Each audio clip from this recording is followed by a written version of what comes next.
일두정신 계승을 위한 2023 일두선비문화 아카데미가 2023년 11월 14일과 15일, 16일까지 함양문화원 강당에서 열렸다. 전날인 14일 오전 9시 30분부터 정순호 일두기념사업회 사무국장의 사회로 개장식에서 김윤수 이사장이 인사말을 하고 바로 이어서 김윤수 성균관 부관장 겸 일두기념사업회 이사장이 첫 강의에서 일두가 세운 4대 누정이란 제목으로 강의하였다.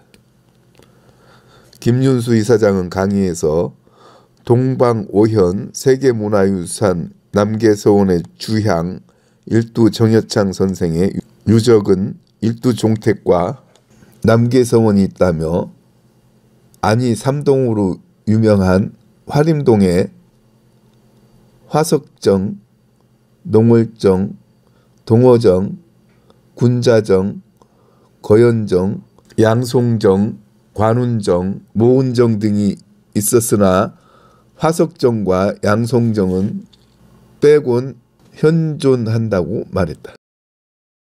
이어서 남영주 씨가 해금 연주로 국악 감상 기회를 제공하고 식사 후 강신웅 경상대 명예교수가 실천 선비론을 주제로 강의를 하며 오후 3시에 마무리하였다. 특히나 김윤수 이사장은 일두선생이 뇌계선생의 영정에 바치는 시를 낭송 중 감정이 복받쳐 울먹이며 결국 다 읽지도 못하고 급하게 강의를 마무리하였다.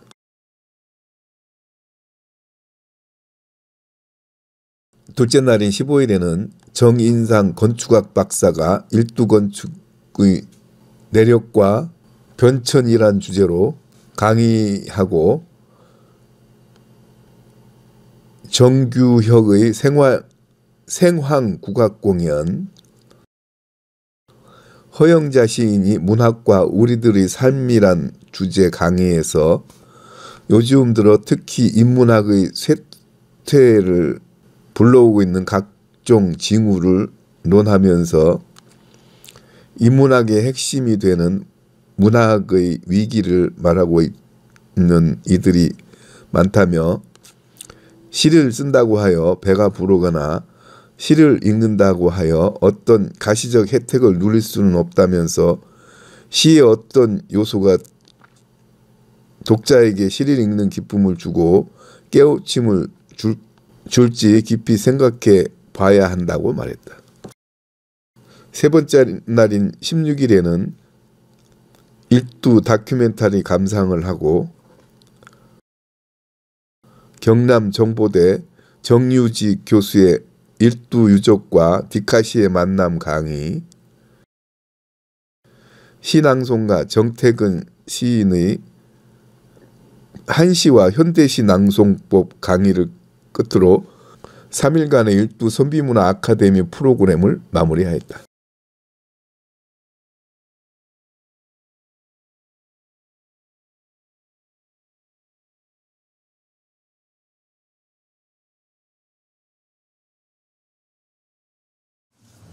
예, 방금 소개해 주신 정자, 인자, 성자 정인상입니다.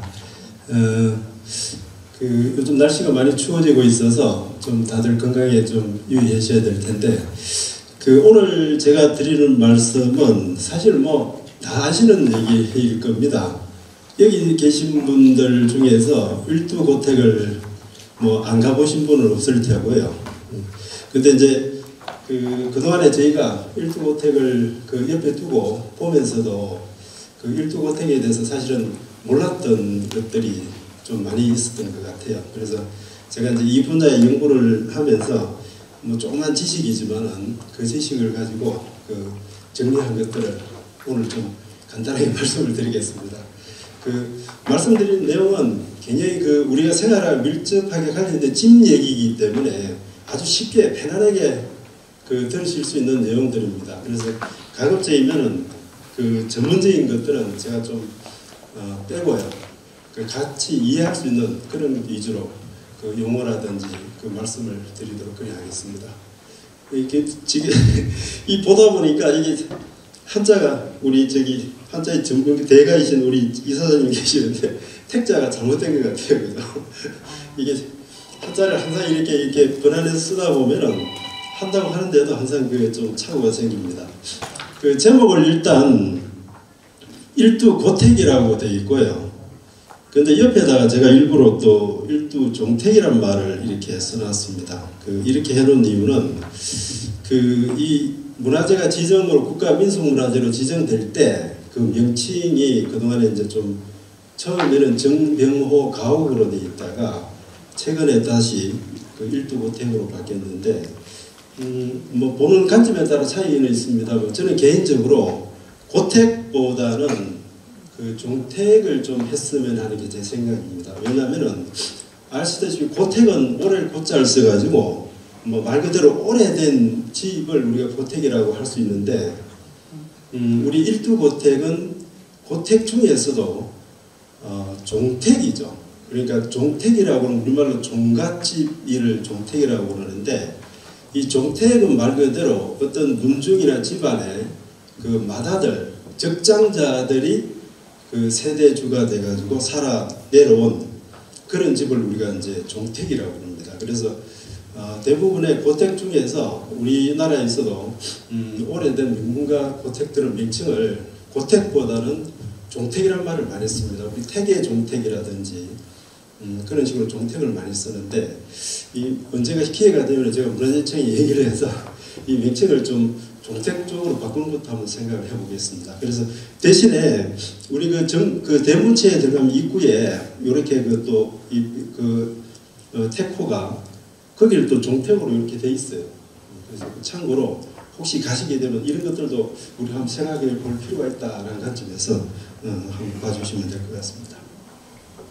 그리고 제일 위에다가 제가 이제 문헌세가를 이렇게 현판을 이렇게 따서 빼서 이렇게 그림을 그려놨는데 아시다시피 이제 이 고택은 문헌공 일두 정여창 선생님 또는 일두 할아버지 죄송한데요. 제가 이제 후손이 되다 보니까 저는 개인적으로 어디 가면 일두 할아버지라는 호칭을 많이 씁니다. 그래서 오늘 말씀 중에 혹이라도 할아버지 일두 할아버지라는 말이 나오게 깨어져 있을 텐데 저희들 뭐 우리 하동정가 우리 종종현 종현들도 많이 계시지만 또 타성 되시는 분들은 좀 이해를 해주시길 바랍니다. 버릇이 돼서 그렇습니다. 그래서 하여튼 문헌공 일두 할아버지의 이 이를 표시하는 일종의 이제 그 대표적인 그런 랜드마크의 어떤 표시죠. 문헌세가가. 이 문헌세가가 사랑채에 들어가면은 이렇게 현판이 걸려 있습니다.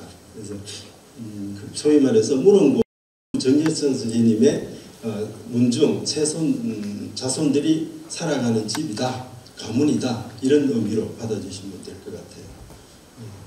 그래서 말씀드린 대로 일단 하동시 문헌공 종중 저희 그 종중의 종택이다, 종갓집이다 라고 일단 제가 좀 한번 더 의미를 살펴보고 넘어가도록 하겠습니다.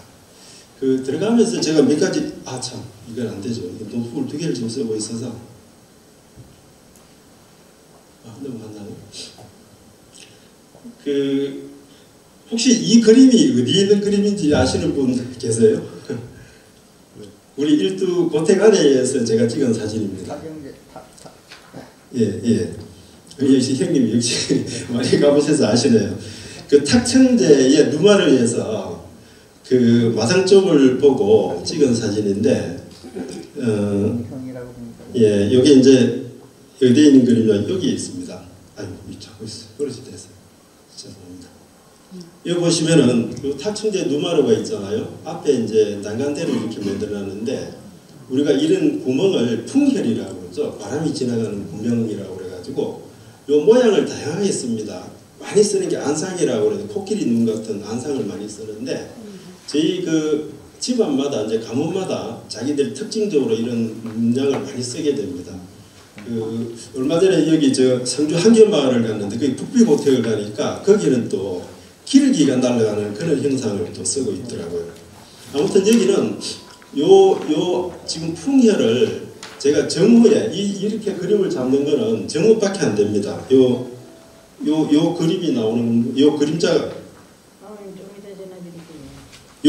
나오는 거는 요게 이제 햇빛이 해가 떠서 이게 이렇게 해서 쫙 돌면서 이렇게 지나가면서 요 문양이 바뀌게 되거든요. 그래서 요 그림은 지금 12시 정오에 찍은 사진인데 요 시간에 따라 요 문양이 요 나타나는 문양이 조금씩 다릅니다. 그래서 그 정오 때 가야 이렇게 찍을 수 있고요.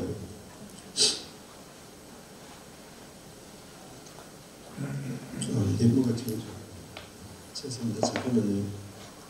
좀 얽히고 있는데. 그래서 이제 요 문양을 보시면 잘 아시겠지만 또 특이한 점은 문양이 똑같은 게 하나도 없어요. 조금씩 다릅니다. 이렇게. 그래서 이게 뭐 그냥 우리가 지나가면서 가볍게 볼 수 있는 사항이지만은 저희 건축을 하는 사람들은 이런 부분들을 굉장히 이제 유의 있게 봅니다. 우리가 건축에서 몇 가지 이제 지향하는 틀이 있는데 그 틀 중에 첫 번째가 이제 의장성 디자인, 우리가 미적인 그걸 얘기를 하는 거죠. 그런 그 의장성을 보는데 그런 미적인 관점에서 이런 그 아주 소소한 거지만은 이런 아름다운 이쁜 그런 문양들이 이렇게 구현되고 있다라고 보시면 될 것 같고요. 제가 좀 시스템을 원래 여기서 블루투스로 쓰려고 하는데 여기 시스템이 여기 지금 안 맞아가지고 잠깐 좀 버벅거리는데 양해 좀 부탁드리고요. 이게 왜 지금 변하나? 네, 좀 빨리 짧아야 될 것 같습니다. 네, 아무튼 이렇게 해서 그 누마루 2층 타층대 누마루에서 이렇게 마당 사랑마당 쪽을 보고 이렇게 찍은 사진이니까 한번 시간 되시면 정오때 가서 이렇게 한번 보십시오. 이런 문양이 참 이쁘게 잘 나옵니다. 예. 그 다음에 두 번째 제가 그 의장성 측면에서나 고태이가 항상 보는 게 뭐냐면은 요게 어떤 건물인지 아시죠? 네, 안채 화장실입니다. 예. 안채 화장실인데 정면 한 칸 한 칸짜리 조그마한 화장실인데 건물이 그 이렇게 구조나 보면은 굉장히 오래된 건물은 확실해요. 중간에 수리해서 새로 지었지만은. 근데 이 건물이 제가 왜 이 건물을 항상 유의 있게 보냐면은 요 조그만 한 칸 정방향 정사각형 한 칸 한 칸짜리 건물인데 지붕이 이게 보면 일반적으로 보면 모임 지붕으로 되어 있는 것 같죠. 그죠? 양쪽에 4개 지붕이 면적이 같은 모임 지붕인데 실제로 안에 들어가 보면 지붕 가구 구조가 이렇게 모임 지붕이 아니고 우진각 지붕이에요. 우진각 지붕은 위에 지붕면이 4개죠. 그죠? 앞뒤로 2개가 있고 양쪽으로 하나씩 있어요. 그죠? 그래서 이 조그만 건물에도 지붕을 이렇게 밖에서 볼 때 이렇게 기아 지붕을 얹을 때 그냥 단순하게 모임 지붕으로 이렇게 얹지 않고 우진각 지붕으로 이렇게 설계해서 얹었다는 자체도 굉장히 그 조그만 거지만은 저희가 좀 눈여겨볼 만하고요. 그 다음에 이 그림은 그 안채 앞에 맞은편에 있는 곡간채입니다. 안곡간채. 안곡간채가 이제 소위 말해서 요즘 말로 하면 창고죠. 집에 있는 창고.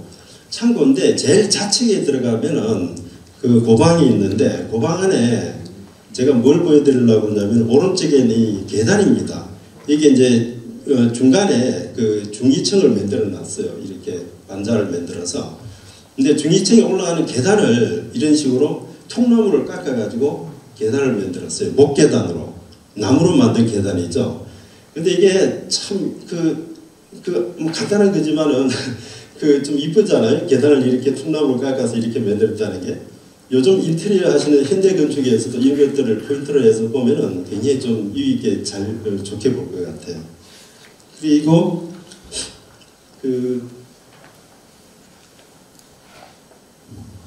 요거는 이제 제가 지금까지 말씀드린 거는 그 일두 고택에서 볼 수 있는 의장성, 디자인 측면에서 몇 가지들을 이제 대표적인 그 몇 가지를 보여드렸고요. 지금부터는 그 건축에서 얘기하는 사용성, 서비스빌리티라고 그러는데 우리가 건축은 공간은 사용할 때 편리가 있어야 됩니다. 편리성이 있어야 됩니다. 그죠? 그래서 그 편리함을 추구하는 관점에서 몇 가지들을 좀 보여드릴 건데 첫 번째는 이게 이제 그 중문간에서 들어가는 중문체에 있는 중문입니다. 중문인데 안채 여기 바로 문 열고 들어오면 안채 대칭이 바로 보이게 되죠. 그 보면은 제가 보여드리는 게 밑에 물방이라는 거예요. 문지방, 대문체 문지방인데 이 문지방을 평행하게 일직선으로 된 각재를 쓴 게 아니고 이렇게 밑에를 둥글게 이렇게 만들었죠. 이걸 저희가 이제 전통 건축 용어로는 월방이라고 합니다. 다룰자, 월의 초승달을 이렇게 닮은 형태를 해가지고. 근데 이걸 이렇게 왜 했을까요?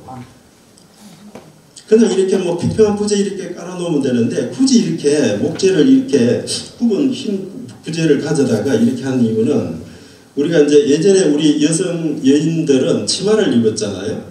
집에서 치마를 입고 이제 다니면은 이게 치마가 걸리는 걸 좀 더 부드럽게 잘 걸리지 않고 넘어갈 수 있도록 하기 위해서 이렇게 월박이라는 걸 자주 씁니다. 가끔.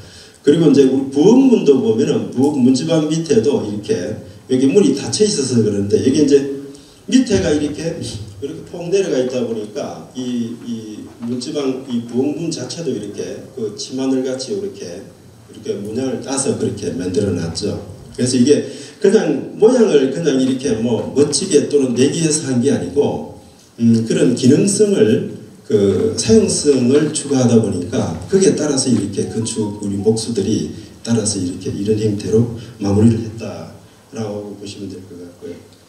그 다음에 또 한 가지는 이 제목 퀴즈를 좀 내려고 합니다. 뭐냐면은 그 사랑채의 대청마루의 대청 툇마루하고 안에하고 이렇게 구분하는 문지방이 있어요. 이 분화물이 위에 네 짝이 이렇게 달려 있는데 요 밑에 보면은 이렇게 구멍이 하나 나 있습니다. 이 평소에는 가보면 여기다가 이 뭐라고 써 있죠?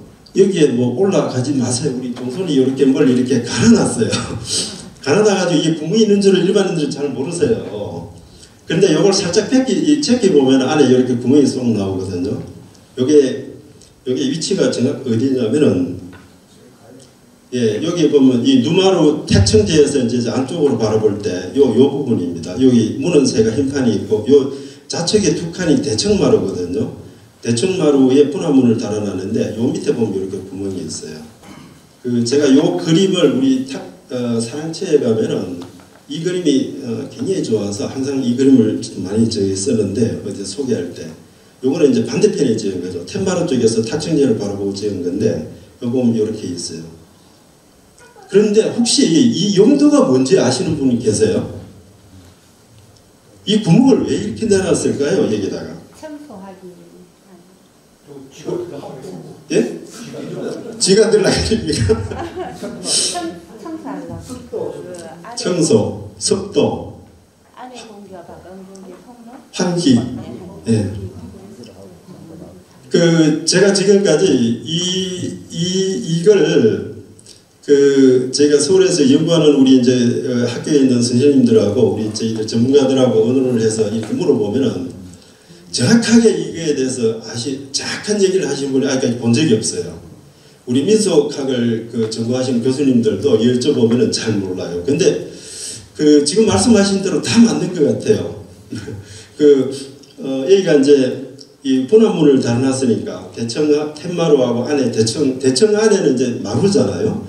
안쪽 공간을 공기가 환기가 되게 하는 그런 역할도 있을 테고 실제로 그런 용도로 우리가 이제 마루 밑에는 그렇게 이제 구멍을 뚫어 놓죠. 그죠? 마루 밑에 벽을 쌓아서 마루 밑에는 석기가 많이 차니까 그걸 환기를 하기 위해서 구멍을 이렇게 뚫어 놓습니다.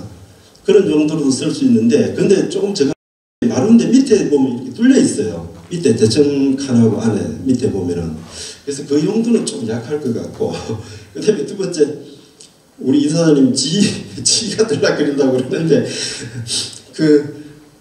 하여튼 해충 모르겠어요. 이게 뭐 그런 것들이 그런 용도가 있는지 모르겠는데 그런 게 있고 지금까지 제가 들은 용도 중에서는 가장 그래도 그럴듯한 용도는 청소용인 것 같아요.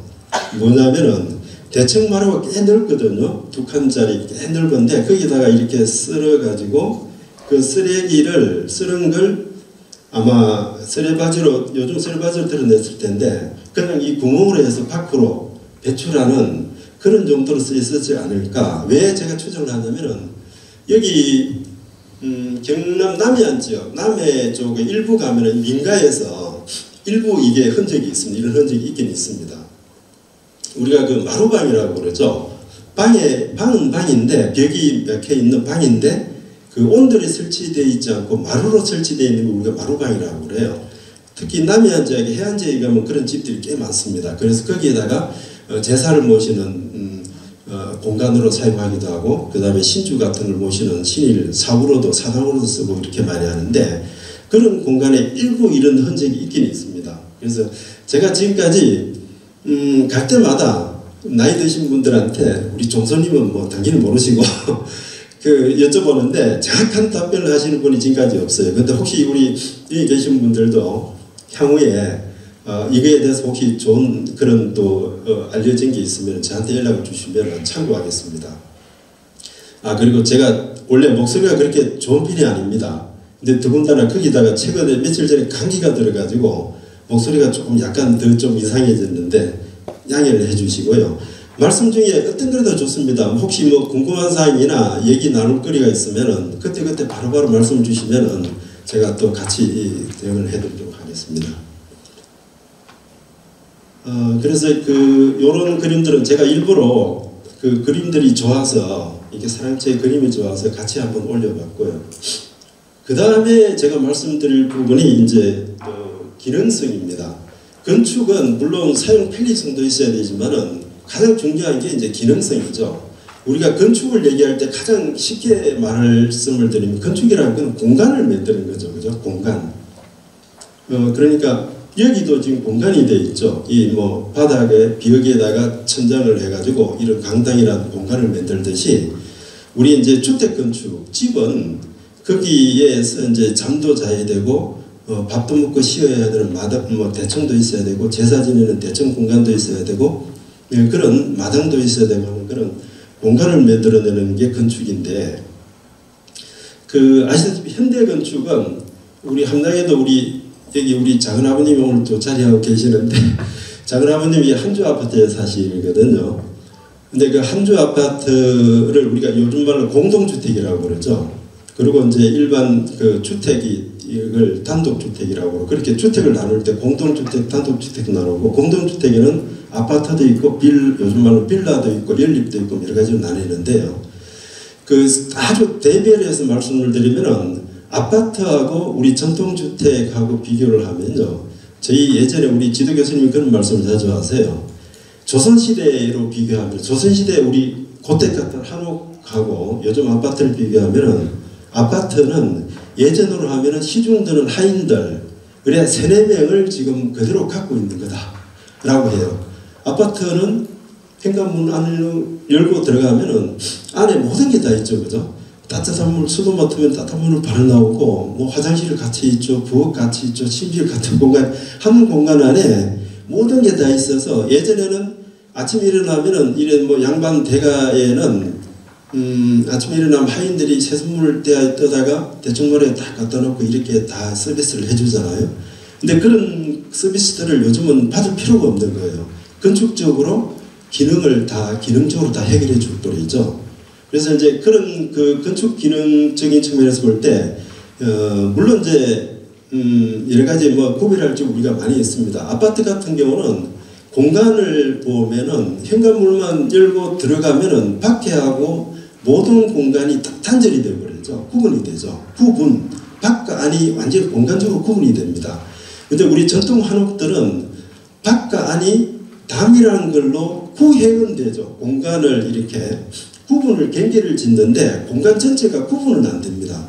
담 요만한 높이, 담이 보통 한 3자, 4자 높이로 살림집에서는 그렇게 하고 궁궐 같은 데는 높은 데는 7자, 8자까지 분장을 하거든요.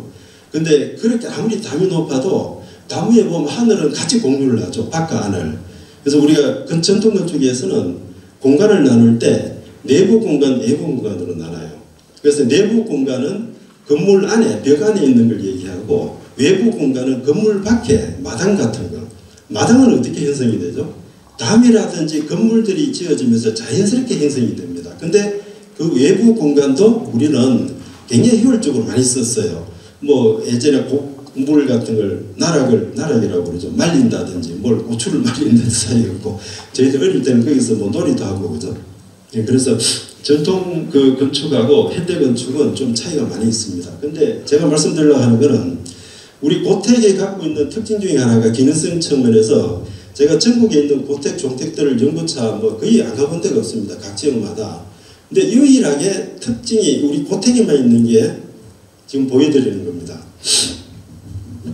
이게요, 우리가 사랑마당 공간에서 이제 안채를 들어가려고 그러면은 조그마한 일광문을 통과하면, 이게 지금 그림이 일광문인데, 요 일광문을 통과하면은 안에 공간이 이렇게 형성이 되어 있어요. 이 남쪽으로는 바깥 곡간체가 있고, 오른쪽에는 중문체가 이렇게 있죠. 그리고 안채로 들어가는 중문은 안쪽으로 끝에 가서 이렇게 기역자로 꺾이게 되어 있어요. 이 공간을 우리가 이제 전이 공간이라고 합니다. 이 공간에서 저 공간으로 이동하는 과정의 중간에 있는 그런 공간이다 라고 해서 전이 공간이라고 그러는데, 제가 왜 이 공간을 그 건축적으로 가장 그 높게 보고 있냐면은, 요 한번 이 그림을 한번 보실게요. 이게 지금 이제 그 정문 대문이에요. 대문체에서 지금 이제 사랑마당 공간으로 진입을 하는 건데, 이제 드론으로 제가 이제 촬영을 했는데, 요 대문체를 지나서 들어가면은 여기가 지금 이제 사랑마당 초입이 되죠. 오른쪽으로 보면 사랑채가 이렇게 보이고 앞에 사랑마당이 있고요. 그리고 왼쪽으로 살짝 꺾으면은 요 이제 안채로 들어간 일광문이 중문으로 채로 들어간 일광문이 이렇게 조그마한 문이 하나 들어갑니다. 이걸 통과를 하게 되면은 그 다음이 이제 전이 공간인 요 공간인데,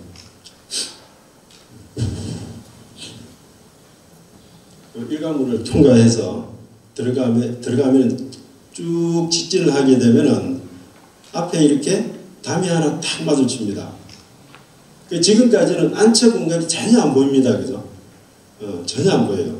그 벽만 이렇게 탁 마주 봅니다. 그리고 여기서 오른쪽으로 살짝 이제 꺾으면은 이렇게 안채로 들어가려고 그러면 중문을 통과해야, 여기 중문입니다. 이렇게 하려면 기역자로 꺾어야 됩니다. 이렇게 해서 이제 이렇게 해서 요 중문을 열고 들어가면 안채, 대문채, 대청 두 칸이 바로 이제 보이게 되죠.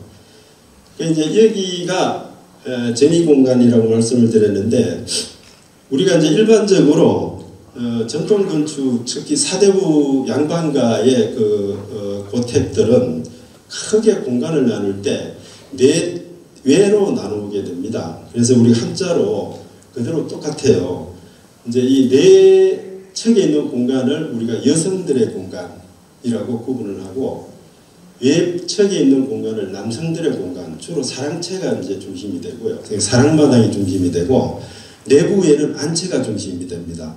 근데 이 외부 공간인 사랑마당하고 내부 공간인 앞마당하고를 연결하는 중간 지점에 이렇게 전이 공간을 우리 고택에는 만들어 놨어요.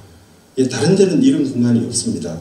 주로 그냥 외부에서 내부 공간으로 중문체를 바로 연결해서 들어가든지 이렇게 돼 있어요. 근데 특이하게 일두 고택만에는 이렇게 전이 공간을 가지고 있습니다. 이 전이 공간을 갖는 이유는 여러 가지로 우리가 해석을 해볼 수가 있는데요. 보시면 이제 여기가 외부 공간들이 남성들이 거주를 하고 외부인들도 이렇게 왔다 갔다 하실 거 아닙니까? 그리고 내부에는 여성들이 이제 그 안방마을부터 쭉 이제 이렇게 며느리까지 거주를 할 텐데, 이게 공간적으로 완전히 단절이 돼 있어. 부분이 아예 돼 있습니다. 물론 지붕 위로 올라가면 드론을 위에서 찍으면 이렇게 다 이렇게 오픈되어 있지만은, 근데 이제 여기 외부 공간에서 내부 공간으로 들어가는데 바로 들어가는 게 아니고 일종의 완충지대인 이런 공간을 하나 둠으로써 이렇게 아까 들어갔을 때 처음에 직진하면은 담벼락이 있잖아요. 마주하잖아요. 거기서 내부 공간으로 갈 때는 들어가는 사람도 한번 잠깐 시간을 가지고 한번 시간을 갖게 되고, 외부에 있는 사람들도 바로 쑥 들어오는 게 아니고 사람이 들어올 때 내부에서 보면 들어오는 사람이 한번 들어오는 걸 볼 수가 있잖아요. 그런 관점에서 공간이 굉장히 건축적으로는 굉장히 의미가 있습니다. 논산에 가면은 윤정고택이라고 아시죠? 윤정고택엔 그 외부 내부 공간을 들어가는 공간을 그 사주문 중문체로 해가지고 안에다가 들어가게 되면은 내부 안쪽에다 담을 하나 벽을 쳐놨어요. 그래서 들어가는 사람도 안채가 바로 안 보입니다. 오른쪽으로 털어서 들어가도록 돼 있고, 그러면 안에 있는 분들도 사람들도 외부에서 사람이 들어오는 공간을 바로 보는 게 아니고 한번 거쳐서 보게 돼 있어요. 그리고 그 밑에 하는 어떤 집에는 밑에 한 두세 자 높이로 이렇게 담을 이렇게 구멍을 뚫어놨어요. 그냥. 그래서 사람들이 들어오는 걸 발을 볼 수 있도록. 그래서 우리 내부 공간과 외부 공간을 이렇게 경계를 지어놓고 구분을 해놓고 그걸 건축적으로 우리 대목수들이 구현을 할 때는 여러 가지 기법들을 많이 씁니다. 근데 우리 하여튼 우리 일동 공간에는 이런 식으로 아예 그냥 마당 하나를 만들어서 그런 공간으로 활용했다, 사용했게 했다라는 걸 한번 우리가 볼 수 있고요. 외자를 저런 한자 예? 외자를 쳐도 저렇게 내자 아닙니다. 잘못된 겁니다. 제가 쓰다가 당연히 잘못된 겁니다. 그 내외 우리 부부를 내외라고 할 때 그 내외가 똑같은 겁니다. 역시 한 분 전문가실에서 바로바로 봐주시네. 오타를 한번 미리 교정을 봤어야 되는데. 자, 그 다음에는 건축의 상징성인데, 이제 이 주제는 우리 여기 계신 분들도 그동안에 생활을 하시면서 많이 접해본 얘기들입니다. 그래서 이제 먼저 제가 말씀드린 성주신에 대한 얘기인데요. 우리가 집에서 집을 지키는 수호신을 우리가 성주신이라고 부릅니다. 그래서 그 성주신을 예전에는 전부 다 성주 단지 같은 이런 걸 가지고 성주신을 모셨어요. 근데 지금도 가면은 전통 살림집들에 가면 성주신을 모시고 있는 것이 꽤 많습니다. 근데 성주신을 모시는 방법은 여러 가지가 있어요. 근데 우리 일두고택에도 전해오는 전설에 하면은 예전에 뭐 할머니가 그 뱀을 성주신으로 삼고 이게 단지에다 이렇게 모셔왔다라고 그러는데, 제가 최근에 가보니까 이 성주 단지가 어디 갔는지 없어졌어요. 그래서 한번 찾아보려고 그러는데, 혹시 어디 있는 줄 아십니까? 형님, hin식 형님 아세요?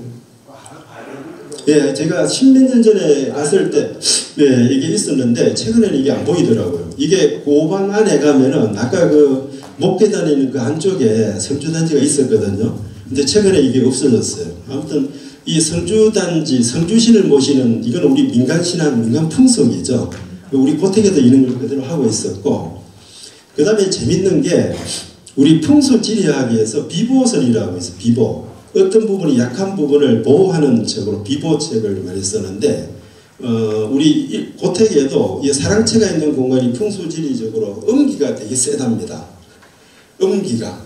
그래서 음기가 너무 세기 때문에 그걸 조금 이제 조화를 눌러서 조화를 시켜주기 위해서 양기를 보강을 했는데, 그 방법이 이게 뭔지 아세요?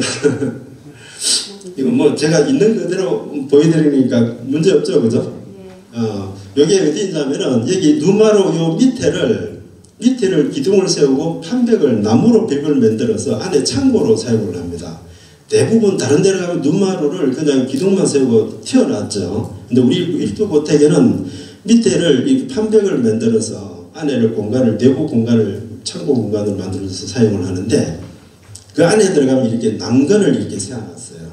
그래서 이 세우는 이유가 그 센 음기하고 조화를 이뤄서 잘 살아라고, 잘 조화롭게 조화를 하라고 해서 이렇게 난견을 세워놨답니다. 이거는 우리가 이제 건축에서 상징성이라는 얘기를 쓰는데, 우리 전통 건축에서는 굉장히 상징을 많이 씁니다. 저쪽에 익산에 가면 밀크사지 이제 동탑 석탑이 있는데, 밀크사지 석탑이 최근에 재작년에 전체 한 20년에 걸쳐서 수리 부분이 다 됐어요. 근데 그 중간에 가면 연못이 하나 있습니다. 그 뒤에 그 연못에 가면은 예전에 용이 이제 지나다니는 용이 들어와서 살다가 나가라고 밑에 용이 들어올 수 있도록 돌로서 마루로 구조를 만들어 놨어요. 연못 밑에다가 마루 우리 짜듯이 이렇게 만들어 놨습니다. 그래서 그런 식으로 그 전통 건축들에는 상징성을 많이 그 표현을 해요. 그래서 아무튼 이런 거 있고, 그 다음에 또 한 가지는 우리 고택은 우리 저희 어머니들이 예전에 많이 그래 하셨죠, 그죠? 뭐 애군을 쫓기 위해서 뭐 방비를 많이 합니다, 그죠? 예, 근데 그 중에 한 가지가 우리 고택에는 그 안채 부엌문에 위에 보면은 이렇게 엄나무를 이렇게 달아놨어요. 이게 뭐 물론 최근에 단 건지는 모르겠는데 제가 갈 때 제가 여기 연구차 다니기 시작한 지가 한 20년 됐는데 그때부터도 있었던 것 같아요. 근데 아무튼 그 왜 여기 대개 보면 우리 대문에다가 이런 그런 애고를 쫓는 이런 것들을 많이 설치를 하는데 우리 그 고택에는 대문체에 1충 4효의 그 정엽패가 달려 있죠. 정엽각이 있습니다. 그래서 거기다가 아마 달면 실례될 것 같아 달지 않고 안채 아래에다가 부엌문에다 이렇게 달아놓은 것 같아요. 이런 재미있는 이런 것 말고도 곳곳에 이런 민간 풍속에 관련 이런 것들이 살림집이니까 고택이면서 종택이지만 살림집이니까 그런 것들이 꽤 많아요. 그래서 제가 지금까지 우리 고택에서 갖고 있는 건축적인 측면에서 뭐 여러 가지 기능성, 사용 편리성, 상징성 등등을 제가 학문적인 것들을 좀 쉽게 풀어서 몇 가지들 특징인 것들을 보여드렸는데 이것 말고도 굉장히 볼 것들이 많습니다. 저희들이 이제 오늘 제 시간상 다 말씀을 못 드리고 이런 걸 토대로 해서 다음에 혹시 가시게 되면 다시 한번 보세요. 보면 볼 것들이 꽤 많습니다. 제가 오늘 드리는 말씀은 이게 우리 빔 프로젝트 해상도가 낮아서 이게 다 깨지는데 제가 이제 저는 개인적으로 건축을 이제 연구하고 가르치는 그런 학문을 하는 사람입니다. 일반 시공 현실적인 그런 업을 하는 사람은 아니고요. 학교에서도 이제 가르치기도 하고 오랫동안 연구를 해왔는데 원래 처음에 연구한 거는 첨단 건축이에요. 현대 건축 중에서 첨단 건축.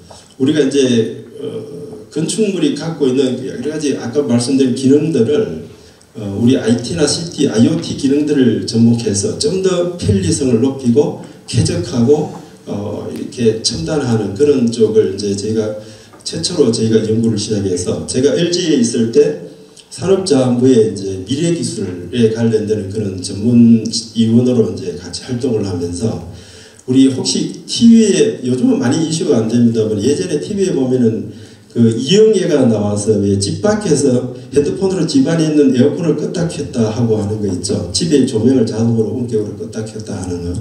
이런 것들을 저희가 홈네트워크 또는 스마트홈이라고 합니다. 스마트, 영어로 스마트, 똑똑한 집이라는 얘기죠. 그래서 스마트홈이라는 이름을 제가 지었습니다. 당연히 모르실 텐데, 미래기술 정책위원으로 있으면서 이름을 IT를 건축에 접목을 해서 어떻게 할 것인가를 이제 저희가 연구를 하면서 스마트홈이라는 이름을 지었고, 그 다음에 지금은 이제 일반 첨단 아파트들은 이미 많이 상용화돼서 일반화되어 있고, 제가 개인적으로 얼마 전에 작년부터 이 읍내에 조그만 집을 하나 지었습니다. 전통 건축을 하는 사람인데 현대 건축으로 지었는데요. 지금 2층으로 된 단독주택 안에는 말씀드린 그런 첨단 기능들이 전체 다 구현되도록 다 되어 있습니다. 제가 여기서 휴대폰으로 집에서 일어나는 모든 전자기기들을 여기서 원격으로 다 조정하고, 그 다음에 집에 어머니가 지금 뭐 어떻게 해서 하고 계시는지 다 볼 수 있고요. 당연하죠.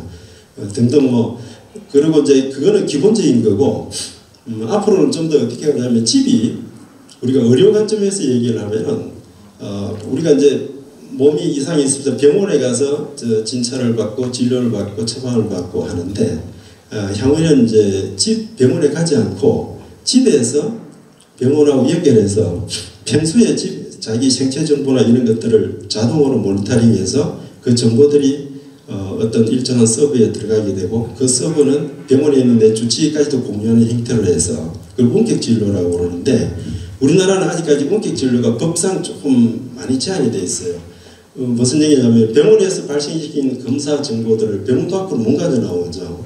그런데 이제 그게 이제 선진국 일본이나 유럽 같은 데는 많이 그런 것들이 일반화돼서 많이 발전되어 있는데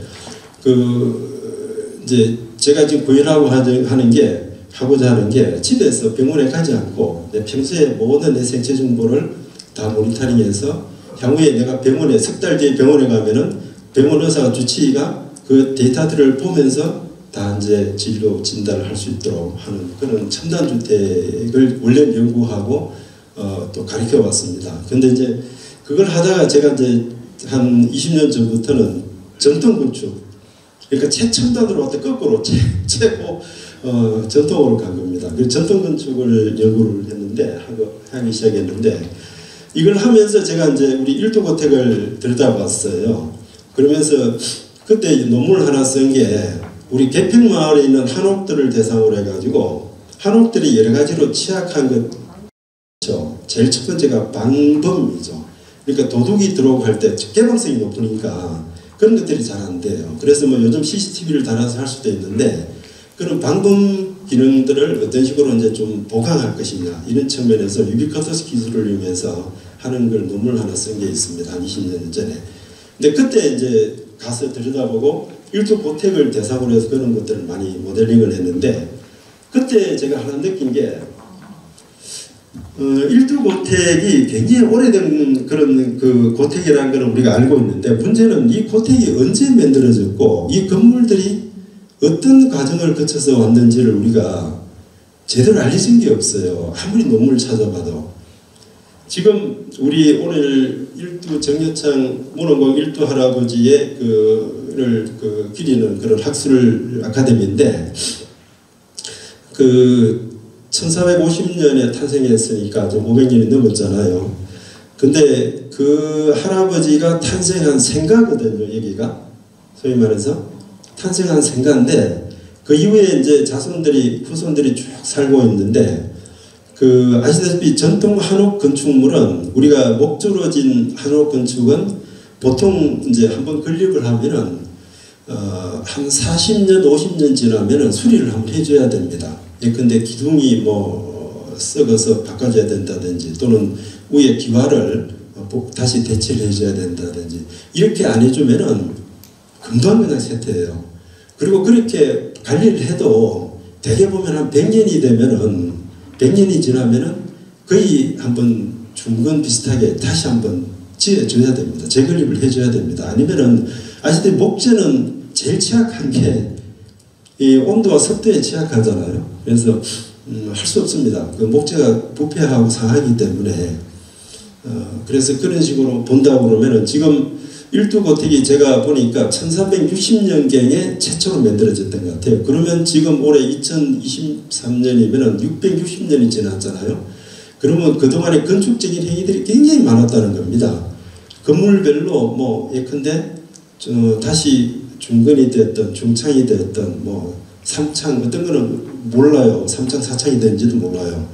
하여튼 그런 식으로 흘러왔는데 그런 내력들에 대한 연구가 의외로 전혀 없어요. 그리고 저는 이제 학교에 있는 선생님들이 연구를 좀 할까 하고 기다리고 있었는데 최근까지도 그 연구가 안 나와요. 그래서 이제 제가 몇 년 전에 이걸 한번 학술적으로 한번 정리를 해야 되겠다는 마음을 먹고 제가 개인적으로 이제 작년부터 함양을 내려와서 왔다 갔다 하면서 이제 여기서 이제 상주를 하고 있는데 그 작년부터 연구를 좀 구체적으로 했습니다. 그래서 그 연구 결과를 이번에 대한농촌건축학회에 논문집 공식적으로 이제 공표가 됩니다. 그 지난 10월 말에 논문 심사가 다 끝났고요. 아시다시피 이런 학술지 논문들은 논문 심사를 전문가들이 받게 되죠. 그래서 이제 논문 심사를 통과했다는 것은 여기서 제가 주장하는 것들이 객관적으로 검증이 됐다는 겁니다. 그래서 여기에 보면 논문에 이제 모든 건축물들이 언제 어떤 과정을 거쳐서 만들어지고 관리되고 지금까지 이어왔는지를 그런 내력들이 쭉 이제 정리가 되어 있습니다. 그래서 오늘 이 자리는 사실은 이 논문이 이제 다음 주에 이제 논문집을 출간해 드릴 텐데 처음으로 오픈하는 것입니다. 처음으로. 예. 그래서 참고로 나중에 논문이 나오면 한번 좀 참고로 보셔도 될 것 같고요. 그 다음에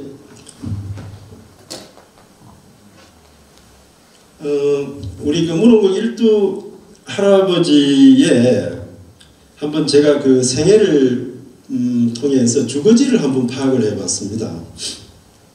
지금 우리 여기 함양 중심으로 볼 때 그 재밌는 게 우리 고택이 개평에 있잖아요.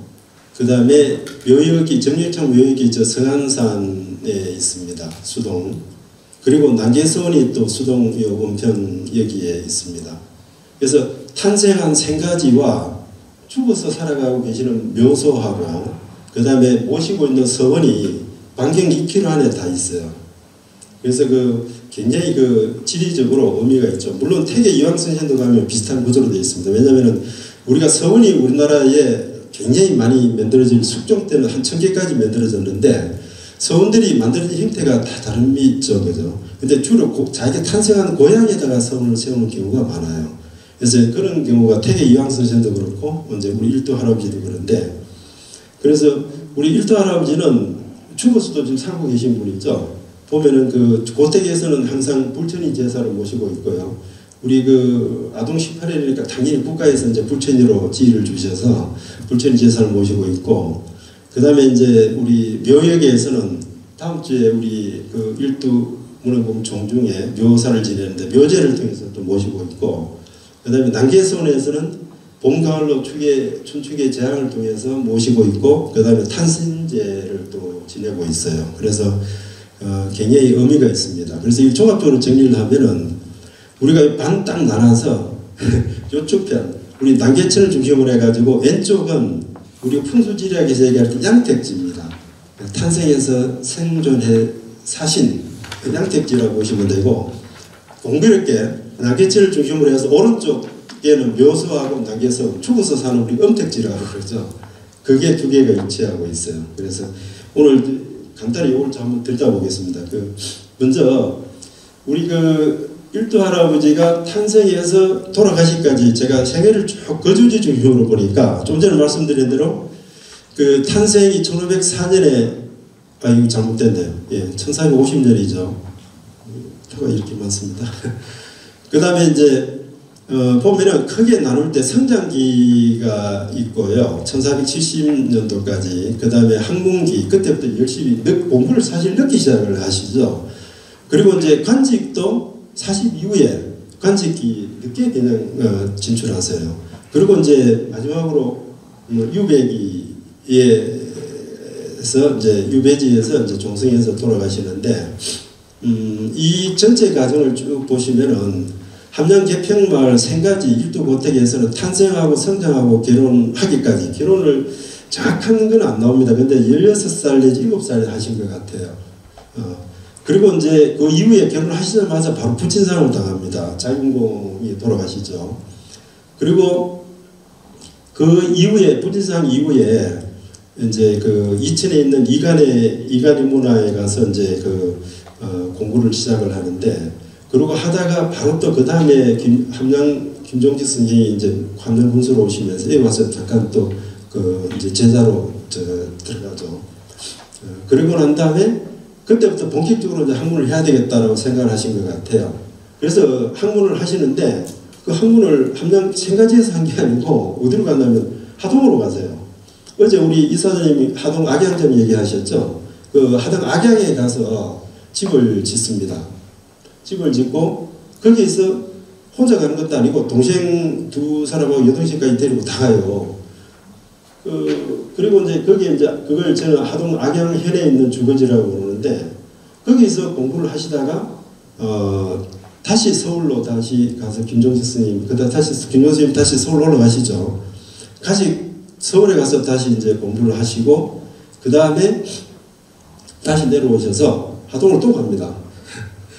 그리고 그래서 공부를 하시다가 그 다음에 다시 이제 그때 사마시에 급제를 하시고 난 다음에 이제 성균관에 들어갈 자격이 되니까 성균관으로 이제 입교를 해서 성균관에 다시 가서 공부를 하시다가 성균관에서 공부하시는 중에 보친상을 당하세요. 그래서 다시 함양을 내려오시거든요.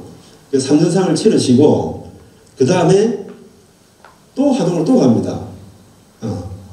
그리고 이제 하동을 가셨다가 거기서 어제 말씀하신 대로 조혜동 선생이 뭐 천학 이제 천봉소 뭐 출전한 것 다 폐서 사용하고 계시는 과정에 거의 말에 이제 문과에 급제를 하셔가지고 이제 간직 생활이 들어갑니다. 내직으로 처음에는 이제 저거 하시다가 시간 설설 하시다가 그 다음에 외직인 안암현관으로 이제 내려오시는데 그 안암현관을 한 4년 하시죠. 그러고 난 다음에 이제 무오사와 무오사와 때 유배를 가시죠. 정성으로. 이렇게 보시면은 주거지 개념으로 보면요. 함양 개평에 3가지가 있고 악양에 주거지가 있었어요. 그 당시에는 지금 있는 악양하고 다릅니다. 예. 그리고 이제 한양에도 집이 있었어요. 한양에 제가 볼 때 아마 김종ging 문화하고 성균관에 있을 때는 성균관에 기숙사가 있으니까 동제서에 있으니까 필요 없었을 테고 아마 관직에 있을 때 사용하시던 집이 있었던 것 같은데 문헌에 보면은 왜 그걸 제가 주장을 하냐면은 연산군 일기에 보면은 1507년에 그 지금 남대문이죠. 남대문 앞에 지금 해운동이라고 그러는데 해운동에 있는 살림집들 중에서 그 정여창 집 말고는 다른 걸 철거하라 이런 식으로 연산군이 지시를 내려요. 그거 보면은 그 자리에 일두 할아버지가 서울에 있을 때 관직생활 하실 때 사용하던 집이 있었다라는 얘기고 그래서 그 틀을 지금 찾지는 못하는데 아무튼 그래 보면은 개평마을에 또 고택이 생가가 있고 악약이 있고 그 다음에 한양의 도성에 이제 또 그런 집이 있었다라고 보면 여러분들 여기에서 느끼시는 게 뭐 없습니까? 주거지가 3곳이나 물론 관직 생활할 때 서울에 갔을 때니까 뭐 그 임대인지 뭔지 모르겠는데 집을 개평마을 고택 말고 하동에도 새로 집을 지었다는 걸 그만큼 재정적인 기반이 돼 있었다는 거죠. 돈이 있었으니까 그랬을 거 아닙니까? 그래서 실제로 그 철학 행서에 보면은 그런 말이 나옵니다. 그 당시에 그 고택에 그 하인들, 노비들이 100여 명 이상이 있었다라고 나와요. 그러니까 굉장히 그 경제적으로 부유했었다는 얘기예요. 그러니까 하동에 가서 집을 지어서 거기서 또 요즘 말로 세컨하우스죠. 자기 생가지 말고 공부를 위해서 학문을 위해서 세컨하우스를 지어서 할 정도의 그런 그 예력이 있었다라는 것도 한번 우리가 읽을 수 있습니다. 아무튼 참고로 이렇게 한번 주거지 개념을 한번 쭉 들여다본 거고요. 그 다음에 이제 이거는 이제 돌아가셔서 지금 살고 계시는 거죠. 지금 이제 성안산 정여창 묘역이 2004년인가 2007년에 경남도 기념물로 문화재로 지정이 돼 있고요. 그 앞에 직선거리를 한 110m 앞에 이제 제각인 여제각이 있습니다. 우리 아저씨가 말씀하신 여제각인데 요 여제각이 이렇게 굉장히 아담하게 이쁜 건물로 사실은 구성이 되어 있습니다. 그 현판이 2개가 있어요. 그 위에 있는 현판은 제가 볼 때는 아마 그 당시에 지은 동제 할아버지가 아마 쓰신 것 같고 밑에는 그 기문을 조인영이가 썼는데 조인영 형님이 조만영이라고 있어요. 조만영이가 쓴 이 현판 글씨입니다. 이거는 우리 이사장님이 저한테 검증을 해주셨어요. 네. 그 다음에 이제 그 묘역이 이렇게 있고 근데 우리 문흥공 정중에는 이 제실이 이 정안산인 여제각 말고도 사실은 더 있죠. 그죠? 유래감 학설령에 가면은 경앙제라고 우리 입향조인 정지 할아버지 무덤 묘소 바로 앞에 경앙제가 1883년에 건립이 됐고요. 그 다음에 여기에 추원제도 있고 그 다음에 유림의 그 앞에 가면은 거기가 뭐라고 그러죠? 대공 가기 전에 거기도 감모제라고 거기에 우리 창중홍 할아버지, 광자 연차 할아버지 묘소 있는 그 앞에 여기 비석이 창중홍 할아버지 비석입니다. 여기에 또 감모제라고 있습니다. 그리고 이런 종종 제실들이 이거 말고도 또 있고요. 그 여제각은 아까 우리 아저씨 말씀하신 대로 이번에 경산남도의 문화재 자료로 문화재로 지정이 지난주에 확정이 됐습니다. 이제 9월 달에 1차 심의하고 지난 10월에 2차 심의를 거쳐가지고 최종 확정이 요즘 아시다시피 문화재 지정이 좀 쉽지 않은데 다행히 우리 할아버지들이 좋은 유적을 남겨주셔가지고 이번에 그 지정이 되었어요. 이렇게 요 여제각은 요 본체 이름이 여제각입니다. 그리고 밑에 아래체 제기고 아래체하고 문으로 사용하는 대문체하고 이렇게 건물 내동으로 되어 있는데 여제각 본체 이게 가장 중요하기 때문에 요게 이번에 문화재로 지정이 되었고 이제 약간 관리가 그동안에 좀 부실해서 문제가 있었는데 문화재가 지정이 됐으니까 내년부터 이제 국가에서 이제 수리하고 관리하는 것들이 세계적으로 일어날 것으로 이제 예상합니다. 그 제가 지난번에 자료 준비하면서 영상물로 만든 게 있는데 잠깐 요 한 2분 40초짜리 영화 보시고 잠깐 쉬었다 하겠습니다. 네.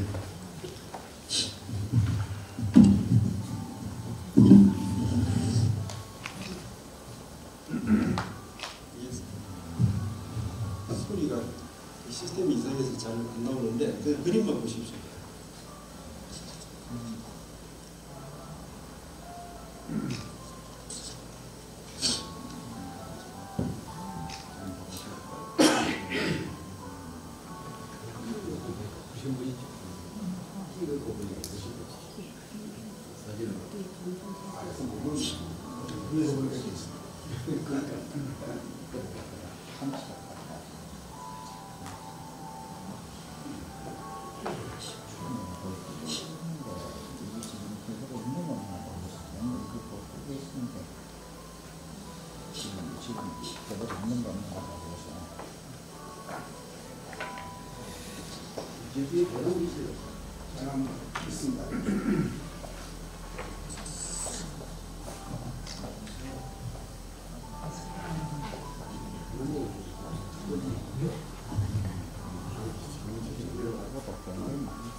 예, 그러면은 좀 쉬었다가 10시 40분? 네, 시작하겠습니다. 제가 혹시 말 빠르기가 이 정도면 괜찮으신가요? 아니면 좀 더 느리게 할까요? 네, 알겠습니다. 알겠습니다. 자, 2차시 진행하도록 하겠습니다. 예, 바로 진행하겠습니다. 11시 반까지 이래서 제가 뭐 이런저런 얘기를 좀 재미있는 얘기들 많이 있는데 시간상 일단 제가 한 얘기만 좀 드리도록 하겠습니다. 이 그림은 영상물은 한 10여 분짜리 이번에 일두고택을 항공 촬영을 해서 제가 편집을 했는데 시간 되면 이따가 보도록 하고요. 이제 먼저 들어가야 될 게 우리 고택을 아까 종택이라고 얘기했는데 그러면 우리 문흥공 종중이 그러면 어떻게 되는지를 먼저 알아야 되잖아요. 그래서 이제 저희 종중에 대해서 한번 들여다보니까 하동정 씨의 그 분파 세계들을 보시는 대로 좀 그리 깨졌습니다. 시조가 도자 정자를 시조로 삼고 있고 그 다음에 그 국자 영자 종시조가 6세 그 11두 문흥공 정여창이 13세입니다. 그래서 이제 저희 지금 현재 하동정 씨의 분파가 지금 9개 분파가 있습니다. 8개 분파에다가 문흥공파까지 해서 9개 분파인데 하동정 씨들 대정치인의 우리 도자정자 시조단이 하동가면이 있고요. 어저께 여기서 시조단 묘사가 있었어요. 그리고 국자영자 묘소는 거기 있는데 이 묘소는 경산하면 기념물로 지금 돼 있고 이제 아시다시피 13세인 여자 창자 정여창이 파조가 돼서 문흥공파가 형성이 됩니다. 그래서 우리가 이제 이 고택에 대해서 얘기할 때는 위에 선조들은 일단 제외하고 이분들 하동에 다 사셨으니까 함량으로 입행하신 분, 최초 입행하신 분이 정지자 의자 할아버지입니다. 정지이가 함양으로 입항한 입항조가 되고요. 그 이후에 정예차후로 볼 때는 조부인 정복주, 그 다음에 정유걸, 부이버가 되고요. 그 다음에 정예창을 기준으로 해서 이제 종손들이 쭉 내려갑니다. 1대부터 내려가는데 지금 현대 18대까지 내려가 있어요. 18대 종손, 의자, 군자 종손이 있고, 그 다음에 차종손이 또 종자, 철자죠. 그 다음에 차차기 종손이 지금 또 있어요. 아무튼 18, 19까지 지금 현재 있습니다. 아무튼 이렇게 이제 아까 말씀드린 대로 종택이라고 하면은 이런 종손들이 쭉 세대를 이어서 쭉 살아온 집인데, 그 중에서 우리 고택에서 이제 몇 가지 그 중요한 그런 종손들이 세대주인 종손들을 논한다고 보면은 당연히 창건하신 지자, 일자 할아버지를 비롯해서 4대 종손인 송탄공, 정홍서가 중요하고요. 그 다음에 13대 종손인 정제자, 기자 종손이 중요하고, 그 다음에 16대 종손인 근자, 상자 종손이 중요합니다. 이런 자료들은 우리 하동정시 운원공 파법, 경술파법 94년도에 만든 족보를 중심으로 해서 제가 이제 연구가 됐고, 얼마 전에 이제 이거 말고 하동정시 세적실록이 1905년에 나온 게 있는데, 이걸 제가 원본을 못 구해서 계속 애를 먹었는데, 얼마 전에 문상희 형님이 한 부 가지고 계시더라고요. 그래서 제가 기묘하게 지금 활용을 하고 있습니다. 이번 논문 때도 이게 저기 2개가 되어 있습니다. 아무튼 이런 종종에 관련 자료는 저희들 이런 그 문헌들을 토대로 해서 쭉 이렇게 이제 정리가 되어 있고요. 한 가지 의문이 있습니다. 네. 왜냐하면 우리 함양에서 제지사족 중에 하동정 씨가 제일 그런데 왜 일부스님 삐때로 생물연대가 국장 체리에서 족보를 만들지도 안 하는 건 아니건데 제대로 나와 있지 않고.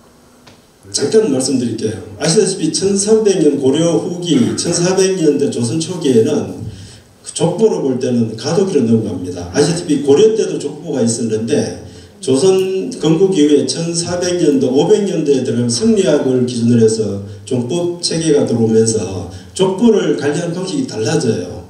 제일 다른 게 이제 고려 때까지는 양계라고 그래가지고 남자, 여자를 다 같이 실었어요. 아들, 딸을 같이 실었어요. 그러니까 아들 이름하고 딸 이름을 직접 족보에 실다가 그게 이제 1500년대에 들어오면서 성리학의 기준으로 한 종법 체계를 따르면서 딸을 이름을 빼고 사이를 실죠. 서라. 그럼 족보에는 서로 돼 있죠. 그 사이를 실습니다. 물론 남존 여기 그런 개념이 아니고 당시에 이제 유교 성리학에서 족보 정통 체계가 그렇게 돼 있기 때문에 그 체계가 들어오는, 그런데 그 시기가 1300년도, 1400년도, 1300년도, 1400년도 요때 보면 저희 집안뿐 아니고 다른 집안에도 가면 족보 요때 유실된 게 많아요.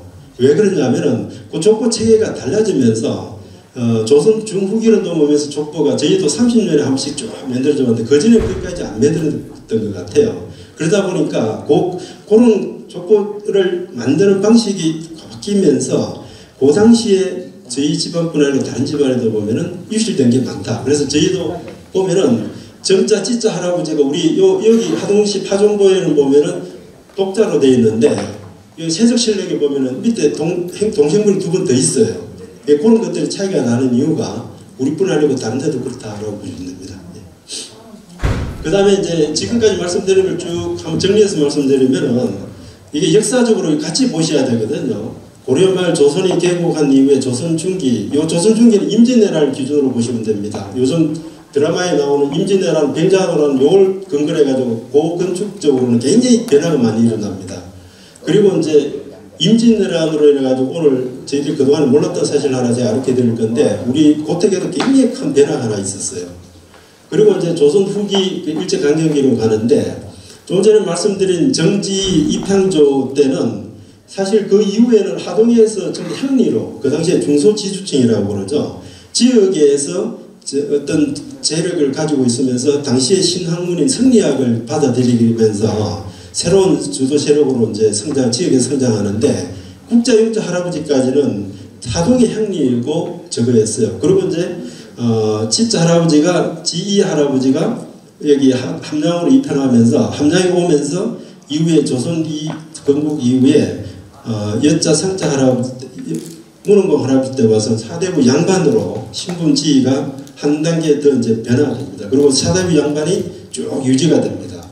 근데 좀 전에 말씀드린 지자 의자 할아버지는 입향조는 그 당시에 부친은 개성에서 뱃을 하고 계셨기 때문에 여기 함장에는 본인하고 자녀밖에 없었다라고 세대주가 보이고요. 그 다음에 이제 홍자 서자 4대 종선인 성탄공 할아버지 때는 요게 이제 세대조원이 많이 늘어납니다. 이 족보를 분석을 해보면은 그때는 정조모가 있었고 본인이 있었고 그 다음에 자녀들이 있었고요. 그러다가 제자 기자 할아버지 때 보면은 4대가 한 집안에 살게 됩니다. 조모, 모, 그 다음에 이렇게 해서 쭉 하게 되고요. 그 다음에 이제 근자 상자 할아버지 때는 이렇게 이제 되는데 왜 이게 중요하냐면은 우리가 집이라는 것은 결과적으로 사람이 사는 가족이 사는 공간이기 때문에 그 가족 구성원 세대원이 어떠냐에 따라서 집의 규모들이 다 달라지게 됩니다. 그래서 제가 저기 주거 건축을 하는 사람들이 제일 처음에 접근하는 방식이 그 세대원들이 구성이 어떻게 됐냐에 따라서 그 집의 공간 구성이 어떻게 되어 있는가를 추정을 합니다. 그래서 족보를 통해서 쭉 이제 분석을 했고요. 그걸 통해서 이제 제가 결론을 이끌어낸 그 결론이 나오게 됩니다. 아무튼 그 저희가 이런 그 1대 종선부터 18대 종선까지 내려오면서 보면은 이 종중에서 갖고 있는 그 조형 활동들을 보면요. 아까 말씀드린 대로 여제각이 1819년에 초창이 되고 97년에 중건이 되었고요.